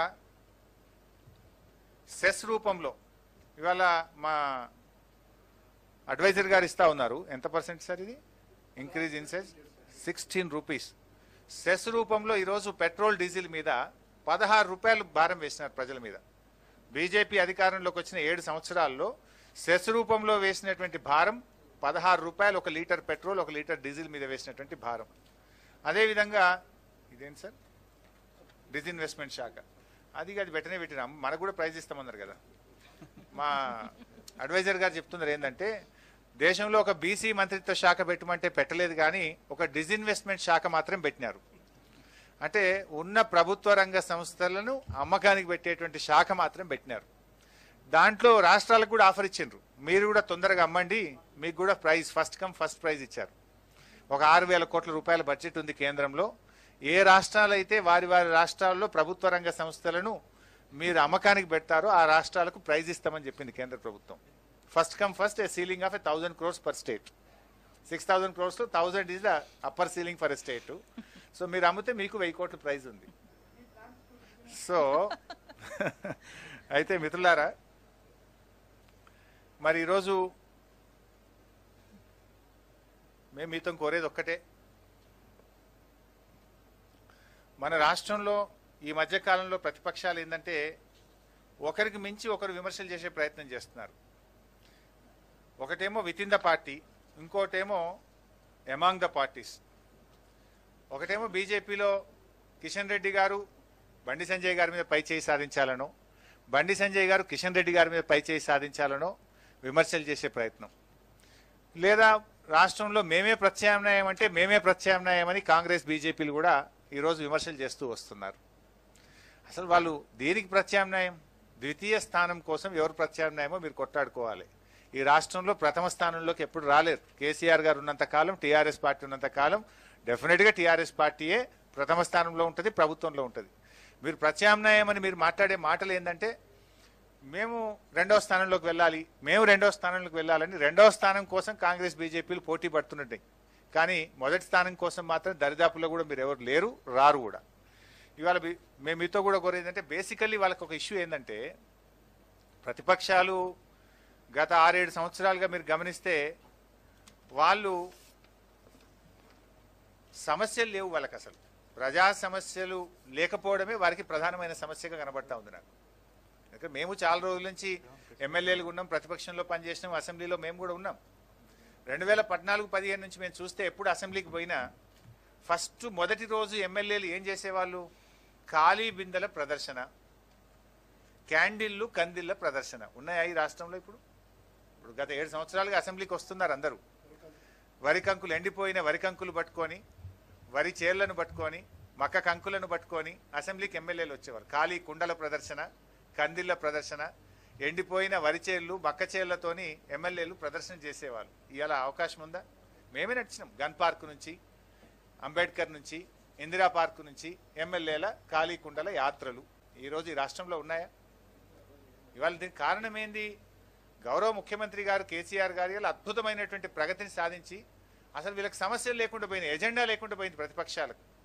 అందుకే పాపం కాంగ్రెస్ బీజేపీలు ఇలా బేస్లెస్ అయిపోయి బేస్లెస్ ఆరోపణలతోని కాలం వెలిపించే కార్యక్రమం చేస్తూ ఉన్నారు. ఇవాళ ముఖ్యమంత్రి గారు అనేక సమస్యలకు ఒక శాశ్వత పరిష్కారం ఇచ్చిండ్రు. గత ప్రభుత్వాలేమో మేము ధర్నాలు చేస్తే ఏం చేసేవాళ్ళంటే ఓకే ఈసారి డ్రౌట్ కింద త్రాగునీటి సమస్య పరిష్కారానికి 500 కోట్లు ఇస్తున్నాం, 300 కోట్లు ఇస్తున్నాం అని చెప్పేవాళ్ళు. That was the only temporary. We have given a permanent solution. మీరు అట్లా గమనిస్తే ఇలా మంచినీటి సమస్యకు మిషన్ భగీరథతో శాశ్వత పరిష్కారం, సాగునీటి సమస్యకు భారీ ప్రాజెక్టులతో ఒక పరిష్కారం, ఇవాళ రైతులకు, రాష్ట్రంలోని అన్ని వర్గాలకు, ప్రతి కన్జ్యూమర్కు 24 గంటల నాణ్యమైన విద్యుత్ సరఫరా. గత ప్రభుత్వాల హయాంలో పారిశ్రామికవేత్తలు ఇందిరా పార్క్ కాడ ధర్నాలు చేసింది కదా, నేనే పోయి మాట్లాడిన అప్పుడు అపోజిషన్లో ఉండి. ఇందిరా పార్క్ దగ్గర పారిశ్రామికవేత్తలు ధర్నాలు చేస్తే మేము పోయి మాట్లాడేవాళ్ళం. మాకు వారానికి 3 రోజులు పవర్ ఆఫ్ ఉంది, మేము ఉండాలన్నా ఏం చేయాలి, మేము బ్యాంకులు అప్పులు ఎట్లా కట్టాలని పారిశ్రామికవేత్తలను ధర్నాలు చేయించిన చరిత్ర మీదైతే రైతులకు సైతం 24 గంటల నాణ్యమైన కరెంట్ ఇచ్చినటువంటి ఘనత కేసీఆర్ గారిది. అదేవిధంగా ఇవాళ వైద్యంలో కూడా మంచి పురోగతిని సాధించినాం. కేసీఆర్ కిట్ కానీ, కంటి వెలుగులు లాంటి మంచి కార్యక్రమాలు తీసుకున్నాం. ఇంకా ఈ సంవత్సరం వైద్య రంగం మీద ముఖ్యమంత్రి గారు ప్రత్యేకమైన దృష్టి పెట్టి వరంగల్లో అద్భుతమైనటువంటి ఆసుపత్రి కానీ, హైదరాబాద్ నలుగుమూలల 4 ఆసుపత్రులు తెచ్చే కార్యక్రమం కానీ, అంటే వైద్య రంగం మీద కూడా ఇవాళ ప్రభుత్వం చాలా ఫోకస్ చేసింది. కొత్త జిల్లాల ఏర్పాటు, మండలాలు, ఇటు డివిజన్లు, అంటే మొత్తంగా పాలనా వికేంద్రీకరణ జరగడం ద్వారా కూడా అభివృద్ధి అనేటువంటిది బాగా వేగం పెరిగింది. పరిపాలన ప్రజలకు దగ్గరగా కూడా వచ్చింది.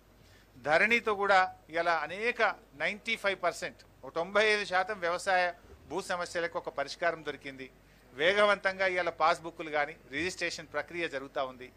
రైతులకు, ముఖ్యంగా గ్రామీణ ప్రాంత ప్రజలకు దీనివల్ల ఎంతో మేలు జరిగింది. ఇవాళ పల్లె ప్రగతి పట్టణ ప్రగతి ఒక అద్భుతమైన విజయాన్ని సాధించినాం.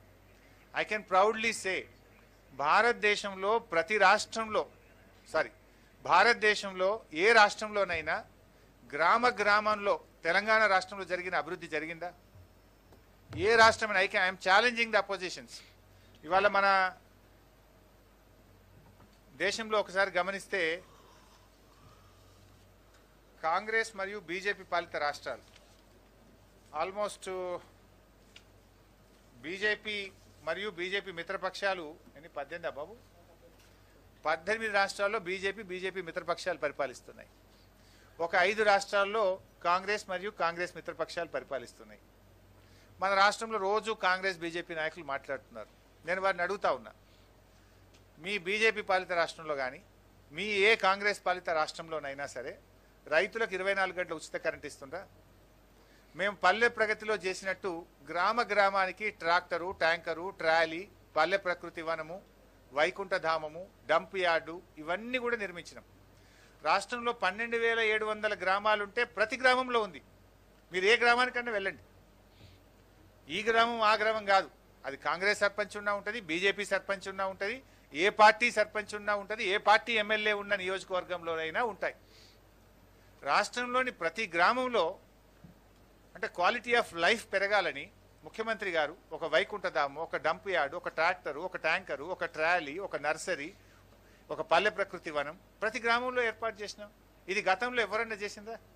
నిజంగా గాంధీ గారు కలలు గన్న గ్రామ స్వరాజ్యం ఈరోజు పల్లెల్లో కనబడుతుంది. 24/7 పవరు, ప్రతి ఇంటికి మంచినీటి సౌకర్యం, శుద్ధి చేసినటువంటి త్రాగునీరు ఇస్తున్నాం, క్వాలిటీ పవర్ ఇస్తున్నాం, అండ్ కనీస సౌకర్యాలు, మౌలిక సౌకర్యాలు ప్రతి గ్రామంలో ఏర్పాటు చేసినాం.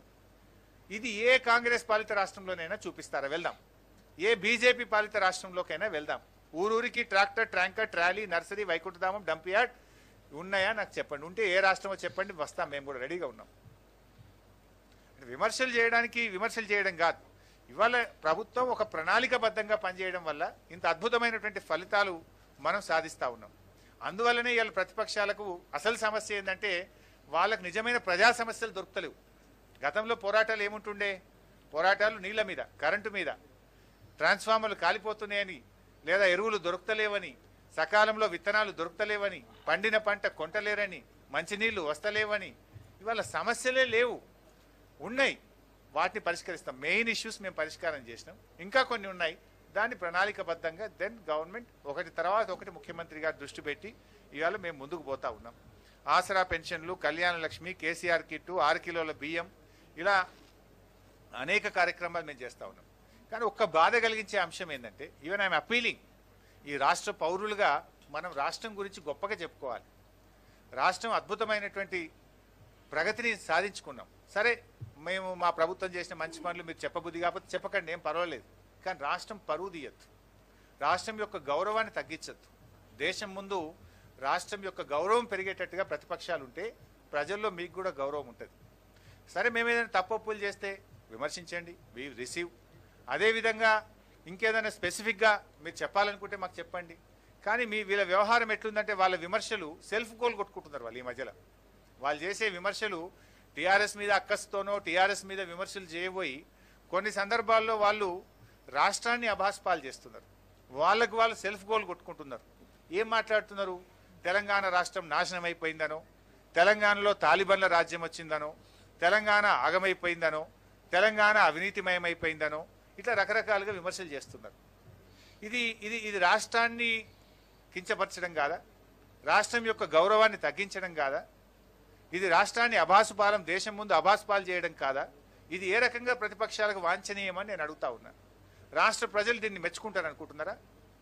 మీరు ఇట్లా మాట్లాడడం వల్లనే మీకు ప్రజలు మీరు పలచనైపోతున్నారు. ఇవాళ మనం పోరాడి సాధించుకున్నటువంటి రాష్ట్రం, తక్కువ సమయంలో దేశంలో మరో ఏ రాష్ట్రం సాధించినటువంటి విజయాలు సాధించడం కదా. మీకు ఫ్యాక్ట్స్ అండ్ ఫిగర్స్ మీ ముందు పెట్టినా. దక్షిణ భారతదేశంలో పర్ క్యాపిటల్ ఇన్కమ్లో నంబర్ 1, జిఎస్డిపి వృద్ధి రేట్లో నంబర్ 1, ఎస్ఓటీఆర్లో వీఆర్ నంబర్ 1. ఇన్ని అద్భుతమైన విజయాలు దక్షిణ భారతదేశంలో మొదటి స్థానంలో ఉంటూ దేశంలో మొదటి 3 స్థానాల్లో ఉన్నది Telangana. One should feel proud. సరే, మీరు ఎట్లాగో మెచ్చుకోలేరు మమ్మల్ని, కానీ మీరు చేసే విమర్శలు రాష్ట్రం యొక్క స్థాయిని తగ్గించే విధంగా ఉండకూడదు, రాష్ట్రం యొక్క పరువును తీసే విధంగా ఉండొద్దు. మన తల్లిని మనం కించపరుచుకుంటామా? మన రాష్ట్రాన్ని మనం బదనాం చేసుకోవడం సబబైనటువంటి విషయమా? అందుకే ఇవాళ మీరు ఈ రకమైనటువంటి పరిస్థితి పాల్పడుతున్నారు కనుక ప్రజలు మిమ్మల్ని పట్టించుకోవడం లేదు. విమర్శనాత్మకంగా ఉండని, నో ప్రాబ్లం, కానీ ఆ విమర్శ వాస్తవాలకు దగ్గరగా ఉంటే ప్రజలు దాన్ని రిసీవ్ చేసుకుంటారు. ఇవాళ మీరు అవినీతి జరిగిందని కిషన్ రెడ్డి గారు మాట్లాడుతున్నారు, ఇవాళ బీజేపీ నాయకులు మాట్లాడుతున్నారు. ఒక ఆయన అంటాడు మిషన్ కాకతీయ కమిషన్ కాకతీయ అంటాడు, మిషన్ భగీరథలో అవినీతి జరిగిందని ఇంకొక బీజేపీ నాయకుడు మాట్లాడతాడు, ప్రాజెక్టుల్లో అవినీతి జరిగిందని ఇంకో నాయకుడు మాట్లాడతాడు. మీ విమర్శలకు మీ ప్రభుత్వం, మీ కేంద్ర మంత్రులే పార్లమెంట్ సాక్షిగా సమాధానం చెప్పింది కదా, చెప్పలేదా? మిషన్ భగీరథలో అవినీతి లేదని, ప్రజలందరికీ ప్రతి ఇంటికి స్వచ్ఛమైన తాగునీరిచ్చే రాష్ట్రం తెలంగాణ రాష్ట్రమని, తెలంగాణ రాష్ట్రాన్ని అభినందిస్తూ కేంద్ర మంత్రి గారే పార్లమెంట్లో స్వయంగా చెప్పిండ్రు. మీ ప్రశ్నకు మీ మంత్రే సమాధానం చెప్పింది కదా, పార్లమెంట్ సాక్షిగా చెప్పింది కదా. మరి మిమ్మల్ని ఎట్లా నమ్మాలి ప్రజల్ని? ఇవాళ ప్రాజెక్టులు మిషన్ కాకతీయలో అవినీతి లేదని, పారదర్శకంగా పనులు జరుగుతున్నాయని కేంద్ర మంత్రులే పార్లమెంట్లో చెప్పింది కదా. ఇంతకంటే గట్టి సమాధానం ఇంకేం కావాలి మీకు? ఇప్పుడు ఒక రాష్ట్రం అభివృద్ధి జరిగిందా జరగలేదా అనడానికి ప్రతిపక్షాల తిట్లు కాదు కొలమానం. దానికి కొలమానం జిఎస్డిపి వృద్ధి రేటు, పర్ క్యాపిటా వృద్ధి రేటు, రాష్ట్రం యొక్క ఆదాయ వృద్ధి రేటు, రాష్ట్రంలో మౌలిక సౌకర్యాల కల్పన, అవి మేము చేస్తూ ఉన్నాం. అవి మేము చేసినామా లేదా అనడానికి ఇప్పుడు మీ ముందు పెట్టినటువంటి గణాంకాలే సాక్ష్యాధారం కదా. ఇంతకంటే ఏం కావాలి? And these figures and facts was not given by us. These figures are declared by Government of India. So ఇది ఇవాళ మేము చేస్తూ ఉన్నాం. ఇవన్నీ కూడా ఇవాళ మీ ముందు ఉన్నాయి.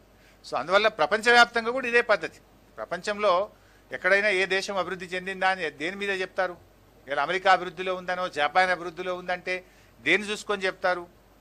ఆ జీడిపి మీద, పర్ క్యాపిటల్ ఇన్కమ్ మీద, ఓన్ ట్యాక్స్ రెవెన్యూ మీద, విద్యా వైద్య ప్రమాణాల మీద, మౌలిక సౌకర్యాలు like drinking water and power sector మీద, తలసరి విద్యుత్ వినియోగం మీద, తదితర అంశాలే ఏ దేశానికైనా ఏ రాష్ట్రానికైనా అభివృద్ధికి గీటురాయిగా పరిగణిస్తారు. సో ఆ అంశాల మీదనే ఇవాళ దక్షిణ భారతదేశంలో మొదటి స్థానంలో ఉండి మొత్తం భారతదేశంలోనే మొదటి 3-4 స్థానాల్లో తెలంగాణ రాష్ట్రం ఉంది. అంటే ఇది కూడా ఎప్పుడుంది? 2014-15లో రాష్ట్రం ఏర్పడినాడు లేదు. 2014-15 నుంచి ఇప్పటి వరకు చూస్తే గత 6 సంవత్సరాల్లో, ఇందాక నేను పర్ క్యాపిటల్ ఇన్కంలో చూపించాను, ఒక్కొక్క సంవత్సరం ఒక్కొక్క రాష్ట్రాన్ని అధిగమిస్తూ 7 సంవత్సరాల్లో 7 రాష్ట్రాలను అధిగమించి భారతదేశంలో 3వ స్థానంలో తెలంగాణ రాష్ట్రం నిలిచింది. రాష్ట్రం ఏర్పడ్డ నాడు 10వ స్థానంలో ఉన్నటువంటి తెలంగాణ రాష్ట్రం రాష్ట్రం ఏర్పడ్డ 7 సంవత్సరాల్లో ఒక్కొక్క సంవత్సరం ఒక్కొక్క రాష్ట్రాన్ని అధిగమిస్తూ ఈరోజు 3వ స్థానానికి తెలంగాణ రాష్ట్రం వచ్చిందంటే ఇది రాష్ట్ర ప్రభుత్వ పనితీరుకు ఒక గీటురాయి. This is what we have achieved. దీన్ని ఎవరు కాదంటారు? చెప్పమనండి, కేంద్ర మంత్రినో కేంద్ర ప్రభుత్వాన్ని చెప్పమనండి. Is it not fact? ఇది కేంద్ర ప్రభుత్వాన్ని చెప్పమనండి, ఈ రాష్ట్రం అభివృద్ధి సాధించిందా లేదా?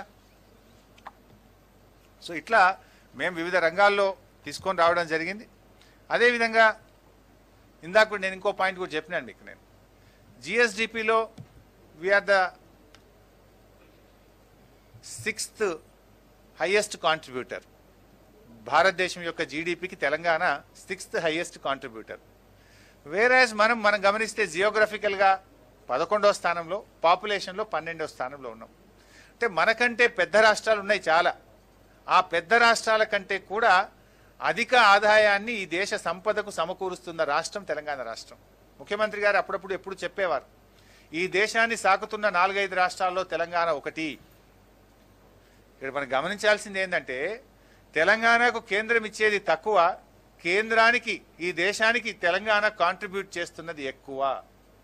అందుకే గౌరవ ముఖ్యమంత్రి గారు అనేక సార్లు చెప్పింది అసెంబ్లీలో, ఇవాళ కేంద్రం ఏదో ఇచ్చింది కేంద్రం ఏదో ఇచ్చిందని కొంతమంది నాయకులు మాట్లాడుతున్నారు.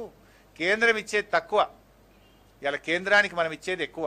ఈ దేశాన్ని సాకుతున్న రాష్ట్రాల్లో one of the important state is Telangana. Figures ఉన్నాయి సార్ మన దగ్గర, నేను ఐ కెన్ రిలీజ్ మొత్తం డీటెయిల్స్ ఉన్నాయి. ఏ రాష్ట్రం ఎంతెంత ఇచ్చింది కూడా నేను తప్పకుండా ఇస్తాను. ఇక్కడ మీరే చూస్తున్నారు కదా సార్, ఇప్పుడు 6th హైయెస్ట్ కాంట్రిబ్యూటర్ మనం. అండ్ జనరల్గా ఇన్ఫ్యాక్ట్ ఇప్పుడు కేంద్రం మీద మనకిచ్చింది అంటున్నారు కదా, కేంద్ర అవసరాలు మనం ఇచ్చే ఆదాయం మీద తీర్చుకుంటున్నారు. దేశ రక్షణ, ఇవాళ కేంద్రానికి కొన్ని బాధ్యతలు ఉంటాయి కదా, దేశ రక్షణ కావచ్చు, దేశానిలో కొన్ని సెక్టర్స్ను వాళ్ళు గవర్నమెంట్ ఆఫ్ ఇండియా చూసేటువంటి సెక్టర్స్కు మనం ఇచ్చే కాంట్రిబ్యూషన్ మీద కేంద్ర ప్రభుత్వం నడుస్తుంటుంది. కానీ కేంద్రం ఏదో మనకిస్తుంది అంటే కేంద్రం ఇచ్చేది మన హక్కుగా, మన వాటాగా మనకు వస్తున్నటువంటిదే తప్ప లేదా కొత్తగా వచ్చేటువంటిది ఏం లేదు. In fact Telangana is contributing more. ఇవి వాస్తవాలైనటువంటి విషయాలు. సో మా మిత్రులతో నా మనవి ఏంటంటే దయచేసి కొంచెం ఈ ఫిగర్స్ రేపు ప్రజలకు అర్థమయ్యే సులభమైనటువంటి పద్ధతిలో మీరు వీటిని ప్రజలకు, ఈ రాష్ట్ర ప్రజలకు అందించాల్సినటువంటి అవసరం ఉంది.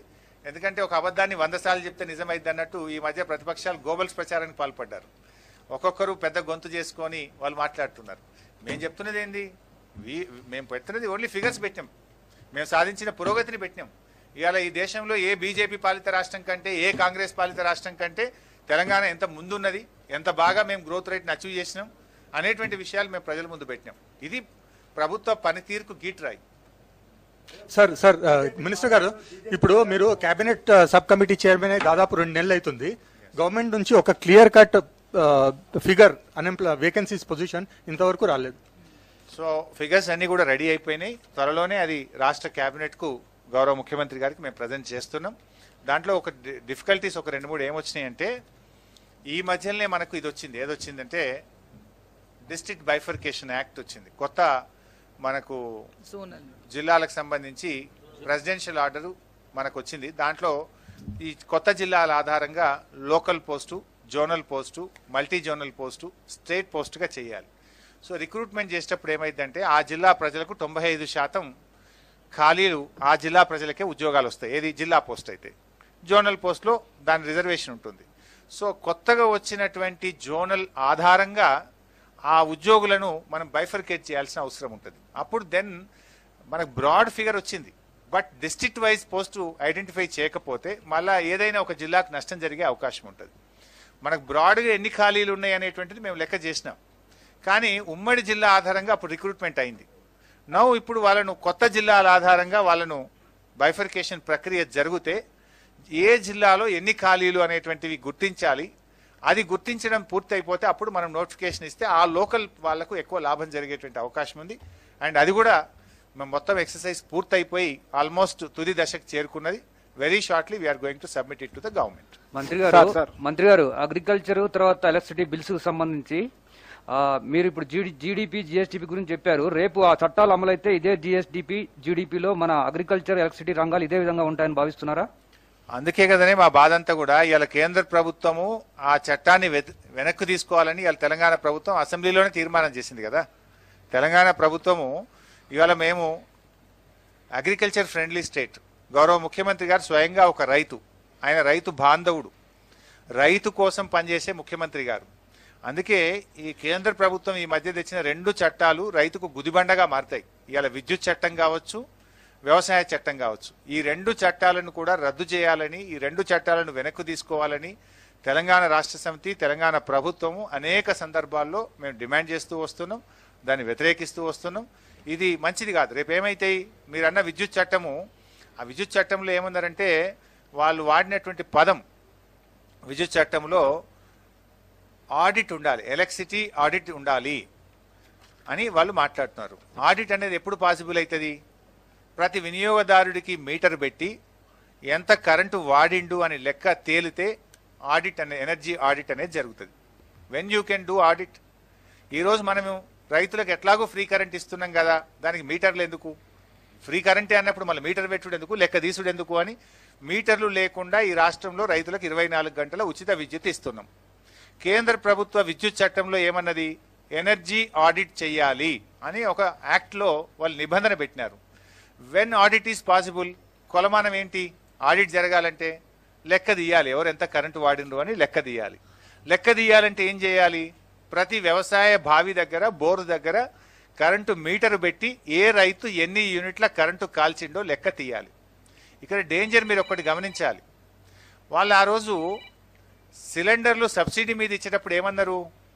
అరే మేము సబ్సిడీ మీద సిలిండర్లు ఇవ్వము, అదే డబ్బును మీ అకౌంట్లో వేస్తాము, ఎంతైతే డిఫరెన్స్ ఉందో ఆ డిఫరెన్స్ను సబ్సిడీ రూపంలో మీ బ్యాంకులో వేస్తామన్నారు.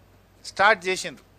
స్టార్ట్ చేసినప్పుడు 250 రూపాయల సబ్సిడీ ద డిఫరెన్స్ ఏదైతే ఉందో అకౌంట్లో వేసినారు. మొదటి నెలలో 2 నెలల్లో 3 నెలల్లో వేసిండ్రు. స్లోగా ఏం చేసిండ్రు సబ్సిడీని ఆ 250 నుంచి తగ్గిస్తూ ఇప్పుడు 40 రూపాయలకు తెచ్చిండ్రు. రేపు కూడా మీటర్ పెట్టుండ్రి ఎనర్జీ ఆడిట్ అంటారు.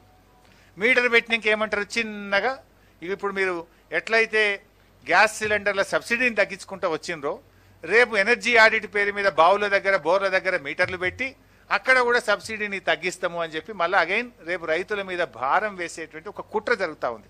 అందుకే మేము దాన్ని వ్యతిరేకిస్తాం. మంత్రి గారు, ఈ వ్యవసాయ రంగం మీద ప్రభుత్వం గడిచినటువంటి 7 ఏళ్లలో వేల కోట్ల రూపాయలను ఖర్చు చేస్తూ ఉంది. పండించిన పంటను ప్రభుత్వమే కొంటా ఉంది. కానీ పంట ఏదైతే ఉందో అది ఇతర రాష్ట్రాలకు కావచ్చు లేదంటే ఇతర దేశాలకు ఎగుమతి చేయడంలో కొంత సఫలం కాలేదు. అందులో ఎక్కువ నష్టం వస్తూ ఉంది. పంటంతా కూడా గోదాములలో ఉండిపోతుంది అన్నది ఒక టాక్ నడుస్తుంది. దాని మీద ఒకసారి క్లారిటీ ఇవ్వండి సార్. ఇప్పుడు మీరు అంటున్నది లాభ నష్టాలు అనేటువంటివి ఏ రూపంలో చూస్తాం? లాభ నష్టాలు అనేటువంటివి మేము చూసేది రైతుల జీవితాలు బాగుపడడంలో లాభంగా చూస్తాం. మేము కొన్ని సందర్భాల్లో ప్రభుత్వం నష్టపోయినా రైతులు లాభపడడమే ప్రభుత్వం యొక్క లక్ష్యం. మీరు గమనిస్తే ఆ రోజు దేశంలో అతి ఎక్కువ ఆత్మహత్యలు చేసుకున్న రాష్ట్రాలు ఏవి అన్నప్పుడు పార్లమెంట్లో సమాధానం వచ్చేది తెలంగాణ అండ్ విదర్భ. ఇవి దేశంలో అతి ఎక్కువ ఆత్మహత్యలు జరిగే ప్రాంతంగా అప్పుడు యూపీఏ ప్రభుత్వం అనేక సార్లు పార్లమెంట్లో చెప్పారు. ఈ మధ్య ఎన్డీఏ ప్రభుత్వం ఇదే పార్లమెంట్లో ఆన్సర్ ఇచ్చారు. తెలంగాణ రాష్ట్రంలో రైతు ఆత్మహత్యలు గణనీయంగా తగ్గుముఖం పట్టినాయి. కారణం ఏంటి? రైతుకు భద్రత దొరికింది, రైతుకు ఉచిత విద్యుత్ దొరికింది, రైతు బంధు వచ్చింది, రైతుకు కాళేశ్వరం ఇతర ప్రాజెక్టుల ద్వారా నీళ్లు అందినాయి, సకాలంలో ఎరువులు విత్తనాలు అందుతున్నాయి, పండిన పంట అంతా ప్రభుత్వం కొంటుంది, తద్వారా రైతుకు భరోసా దొరికింది కనుక ఇలా రైతు ఆత్మహత్యలు జరిగినాయి. సో కొన్నిటికి పారామీటర్స్ లాభ నష్టాలు అనేటువంటివి ప్రజల జీవన ప్రమాణాలు పెరగడమే లాభంగా చూస్తుంది ప్రభుత్వం. ప్రజల యొక్క ఆదాయం పెరగడమే ప్రమాణంగా చూస్తుంది ప్రభుత్వం. అందువల్ల ఇక్కడ రైతు యొక్క జీవన ప్రమాణాలు పెరగడం, రైతుకు భరోసా దొరకడం, రైతుకు భద్రత దొరకడం ప్రమాణంగా తీసుకొని అవసరమైతే ప్రభుత్వం కొంత నష్టాన్ని భరిస్తుంది. Sir sir sir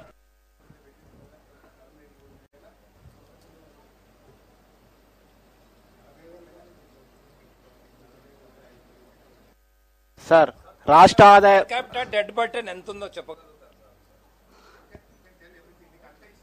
sir. రాష్ట్ర సొంత ఆదాయం గణనీయంగా పెరుగుతుంది అని చెప్పారు కదా సార్. అదే సమయంలో అప్పులు కూడా పెరుగుతున్నాయి.